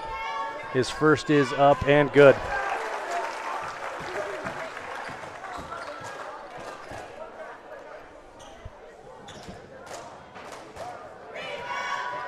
Weston's second is up and good. 51-45 now with under 5 to go, just under 5. Giles passes it to Fabrizio. Fabrizio gets it across half court over to Giles, back to Fabrizio. Fabrizio goes to his right, gives to Thomas, back to Fabrizio. Passes to Giles up top, 18 on the shot clock. Daniel's got to be careful. He's got to. Yep. Something's going to happen right here, foul-wise. One of them's going to pick up their 4th anyway. 8 seconds on the shot clock. Giles is going to go for 3 from the corner, hits the side of the backboard, and they got to put one more up, and they do. Thomas puts one up, no good. Doesn't hit rim, shot clock violation. That's great defense by the Rebels. Get that shot clock violation. And it comes at a huge moment, 4:18 to go. The Rebels up 6. If the Rebels could get a 2 or a 3 here, it is big. I'll need to even take one out of 2 from the free throw line here. So. Take anything. Lundgren with the handle, steps back for 3, no good. Hoffman fighting for the rebound, tips it into the hands of Weston. Weston's going to go to the hole and finishes. On that, Carter Hoffman keeping that alive. Yeah. Battling, was able to tip it. Drake picks it up and goes and scores. Rebels now up 8. Coach Gines has taken one of his final 2 timeouts, which I don't know that I can blame him here. Bradley's down 8. It's the momentum. Let's talk. Great finish by Drake, but it was created by that hustle of Carter Hoffman, as that was Gavin Rhodes getting the rebound, and Carter so aggressive. He is a football player that happens to be a great basketball player too, because he plays like a football player, which I absolutely love. In that situation, he dives, gets the ball alive, and the Rebels able to finish at the hole. You know, and you're exactly right with Carter Hoffman. He's an athlete. He's an absolute athlete. You know, but it kind of makes you wonder if Grandpa Hoffman was alive, if he would be playing basketball. That's right. Or if he would be in Richfield this weekend. Yep, that's right. Well, Grandpa Hoffman smiling at this one as his grandson with the rest of the Rebel team looking to close this one out. And it is far from over as the Rebels are up 8 with 3:46 to go. Which Grandpa Hoffman was a pretty good pillar of this community. You know, he ran the county fair for how many years. He knew everybody around the state. Just a great guy, and you know, he was coached the wrestling team here at the high school for years upon years, and helped with football. And You know, the stock of Diet Coke was up 300% while he was here. He kept them in business for years. Fabrizio will inbound here. He gets it into Giles. Giles passes to Fabrizio. Fabrizio goes to his right. Smith helps, and now Thomas in the corner. Back to Giles and then to Fabrizio. Fabrizio drives to the hole and not able to finish. You got to highlight Drake's defense tonight on Fabrizio. He's done great, and Fabrizio's doing great on Drake as well. Yep. Dang it. They're going to call an offensive foul on Drake as he hits Gavin Rhodes. Coach Cornea wanted the timeout and was not heard, which this is a very loud gym right now, and he was not able to get that timeout. That's Drake's third. Second team foul for the Rebels. Fabrizio now with the ball. He crosses over, nice crossover, and Lundgren with the pin off the backboard in a huge moment. That's going to be 4 on Gavin Rhodes. As Carter Hoffman was able to get that ball after the huge Ridge Lundgren block. Man. Second team foul on the Tigers in this quarter as Parks checks back in for Giles. Fabrizio gets to the rim, and Lundgren is there to meet him with the pin off the glass, followed by a foul from Rhodes, his fourth. Now Weston to inbound. I don't know if you've seen it, but Ridge and Bryson were just talking about it and laughing back and forth. That's the amount of respect that these teams have for each other. Oh my gosh, they're going to give Drake another offensive foul. I don't agree with that one. I haven't disagreed with many calls tonight. They've been spot on for most of them, but Rhodes was moving there. And Drake's a little upset. We're going to have a timeout called by Coach Cornea. 30-second timeout. We'll go to timeout. We'll be back after this. Rich County, Utah is a place where your neighbors are also your friends. A community where traditions matter and every person is important. These community values translate into an excellent school system filled with caring individuals who are committed to each student and their success in the classroom, on the field, and in life. In partnership with the entire community, Rich School District empowers learners to attain excellence through citizenship, wellness, collaborative teamwork, and academic excellence.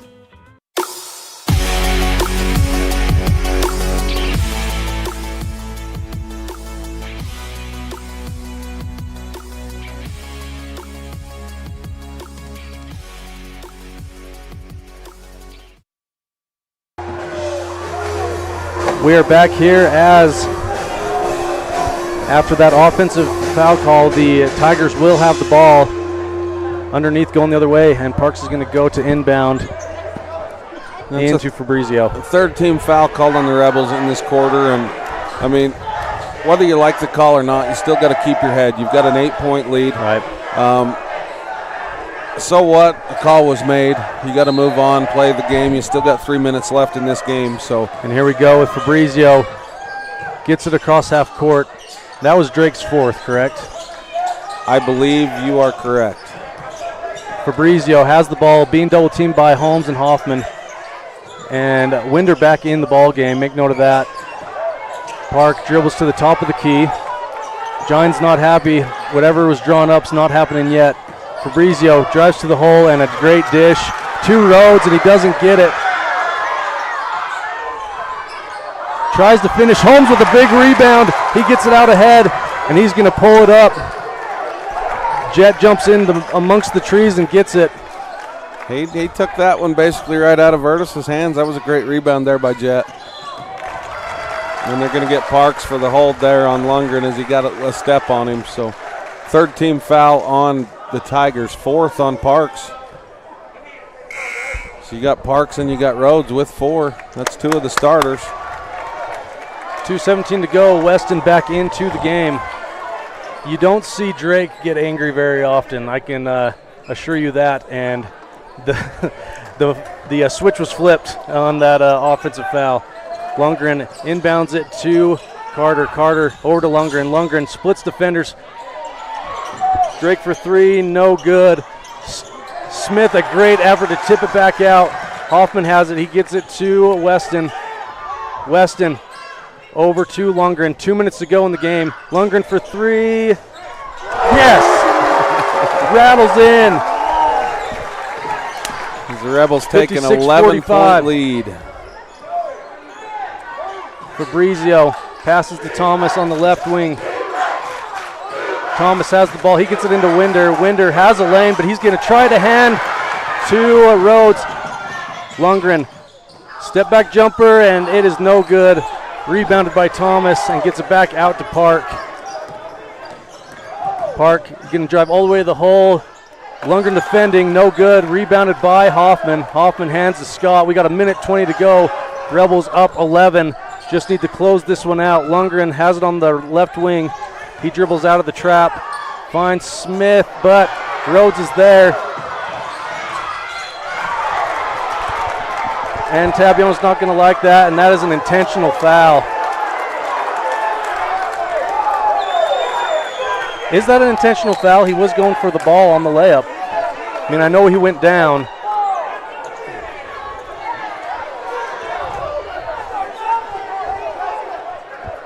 Now is a shouting match between coaching staffs. Wowza.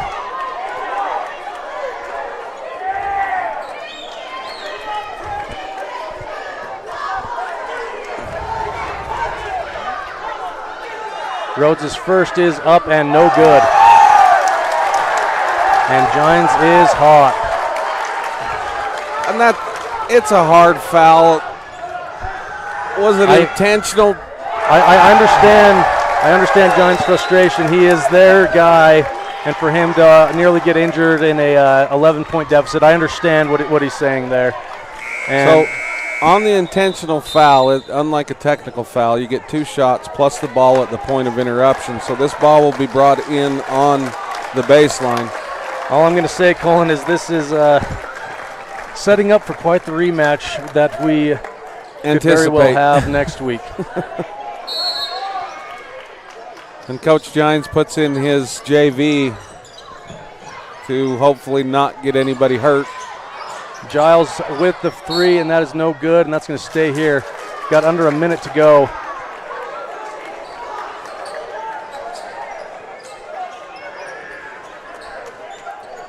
And look, I just hope nothing dumb happens here, Bradley, to be quite honest with you. It's been a great game. Let's not have something stupid happen. Weston has the ball. Coach is trying to get a timeout, and he gets it.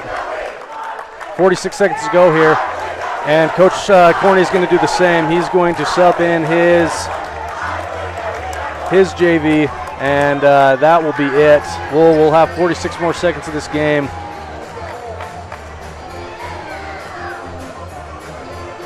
And like I said, this has been a great game. It really has. I mean, the Rebels have went on a run here late in the 4th and opened it up to an 11-point lead on the back of basically Ridge Lundgren. Daniel Smith has made some great plays underneath, getting boards and getting tips out. But, yeah, that was a hard foul on Gavin Rhodes. And, Gavin's a big kid. Gavin can take that. Well, I think what we're looking at is the difference between he hit his arm very hard that put him to the ground versus shoving him in the back. Exactly. Into the wall, And they did call it intentional, and I don't know what else Tabby wants from the officiating crew. I think the officiating crew has done a decent job here tonight. Well, like you said, a very difficult matchup to officiate, as everyone in this gym really wants a W, also including the players on the floor. Yes, in addition to all the fans across the gym. So 45 seconds to go here. What is happening here? Lee's got something planned. I don't know what he's got going on. Okay, this is kind of, I don't know. Like I said, I just don't want anything stupid to happen. And we're going to get a foul on Giles.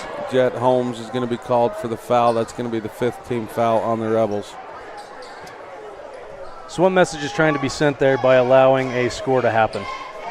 I don't know. If I'm the Rebels, though, if I'm Coach Corney, I'm telling them to pull it out and shoot a shot with 1 second left on the shot clock, if that's how they want to play it. Well, I think the Rebel players were just very confused on what was going on. And that's what I'm saying. I've seen a game earlier this year where there was a fight broke out in the handshake line. I just don't want something stupid to happen here. Nobody does. So we're a little behind on our scoreboard. I just got told it is 58-47 in favor of the Rebels, not 53-45. Yeah, sorry. That's been some intense moments that I have not even looked at the scoreboard. My apologies. And the Rebels are going to come away with this win. They won the girls' game, hard-fought games on both sides, and it's just been a great night for basketball. We'll be right back after this. You're listening to Rebel Basketball online at mylocalradio.com, listening in at 98.3 KDQ FM.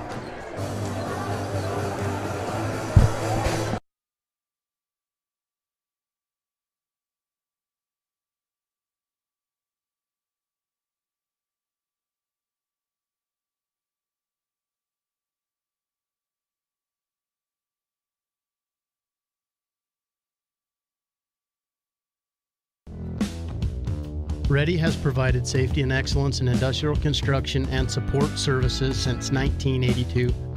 From insulation and scaffolding to paintings and coatings, our crews are standing by to assist with new construction, maintenance projects, facility shutdowns, and more. Contact us today to ensure your assets are protected and functional. Interested in joining our team? Visit ReadyUSA.com. We are ready.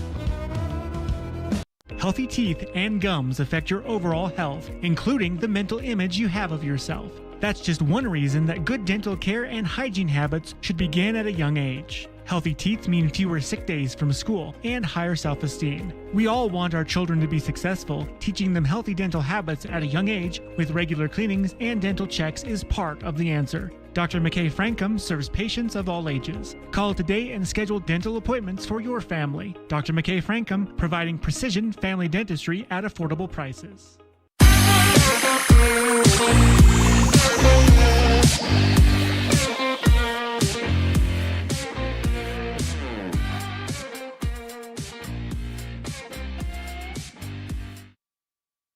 Welcome back. This is the postgame show brought to you by Independent Software Solutions.